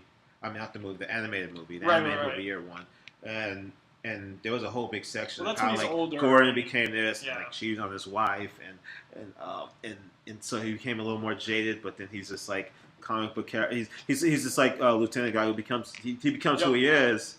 This kind of like grizzled lieutenant, police officer, and the reason he decides to like work with the Batman is because he knows that like just following the rules isn't. Yeah. So, but like I said, I don't remember exactly the comics. That's why I was kind of asking you if you knew. Year One comic. Look, I'm more of an investment collector. I have read a lot of the comics, but I haven't read all of them. So I never read that one. So I've watched the animated movies sometimes, so I can kind of use that source material as well. But I've seen the Year One. Animated one too. I don't recall exactly, so it's possible. I don't know. I read something about it, but I don't believe it. Yeah, I believe it might have been some influence, but it wasn't like really based on it. It's possible. But guys, what are we listening to right now? I think it's the DVD credit. So the film has ended, and we're still talking. I thought that was no. We're hearing some eerie noises from the DVD menu. Did you guys? Okay, there was for the Dark Knight Rises. There was an app that was created. It was like the soundtrack of your life, as they talk, and like it was literally. I remember listening to this app, and if your motion would like increase with your phone in your pocket, right? You had headphones in. If your motion would increase, that means like the tones would increase. And so I was like running, and suddenly I'd be hearing like the chanting from the Dark Knight Rises when he's trying to like make it out of the hole. Yeah. And if you're like barely walking and you're hearing like the tone from not the tone, but the score from Catwoman, which is kind of like fun and playful. The Halle Berry. Oh, the Halle Berry. No, Catwoman and Dark Knight Rises. Oh God! Yeah. I was so confused. And with that, guys, we are at the end. Oh, that'll be the next one, right? Halle Berry's. Yes, Catwoman. I will be here for the Halle Berry's Catwoman. That's next. Chris, what's the next commentary we should do? That is a good question. I mean, I believe you should probably bounce back to Marvel. I do like the idea of going DC Marvel. I think so. I like DC Marvel back and forth. Okay. Ryan, what do you think next? What's the next commentary? Choose anything? You just choose anything? Yeah. I mean, you guys did Iron Man already. Technically, we did do Iron Man. Oh, technically did, but it doesn't have to be. We did do Iron Man. Not released yet. Not released yet. I wouldn't mind doing Spider-Man. No, wait. I wouldn't mind doing Blade. Blade. I freaking love Blade. You know, I own that. I own that DVD. I haven't watched I'm feeling Blade. Yes. You know, I haven't watched the Blade movies or the Tobey Maguire trilogy of Spider-Man movies in years, so it'd be interesting to revisit. I was gonna go Spider-Man 2 with Doc Ock because I love that one. Yeah, I wouldn't mind doing Blade. I love Blade. He's my favorite. I like Blade. I mean, I would like to do some kind of order jump to Spider-Man 3 or something. I don't want to do that. Ooh. But no. I said I don't want to do that. I like doing Blade. Yeah, I personally actually enjoyed all three of them too. I even like the third one a lot, surprisingly. I'm not gonna lie, I want to go to Thor. Well, you like Spider-Man 3? No, Blade Okay, Trinity. Blade 3. I mean, Spider-Man 3 is fine. I mean, if just for entertainment value, but I didn't like it. For entertainment, it was fine. All right, guys, that was. Anyway, This is Capes Eat Free, episode 1.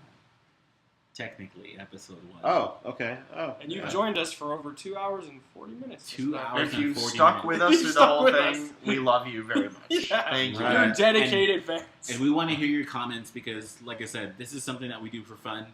And we hope that we can offer you some type of levity from the everyday, boring lives that is involved with working at the Daily Planet.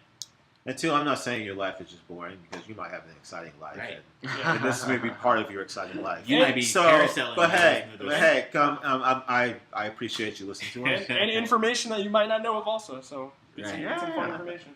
So comment, tell us what you want to hear next, and yeah, we love you. We're having fun with you, and we can't wait to do another one. Yep. All right, guys. Yeah. The collector, Keep Till next time. collector out. Till next time. Bye, guys. Later.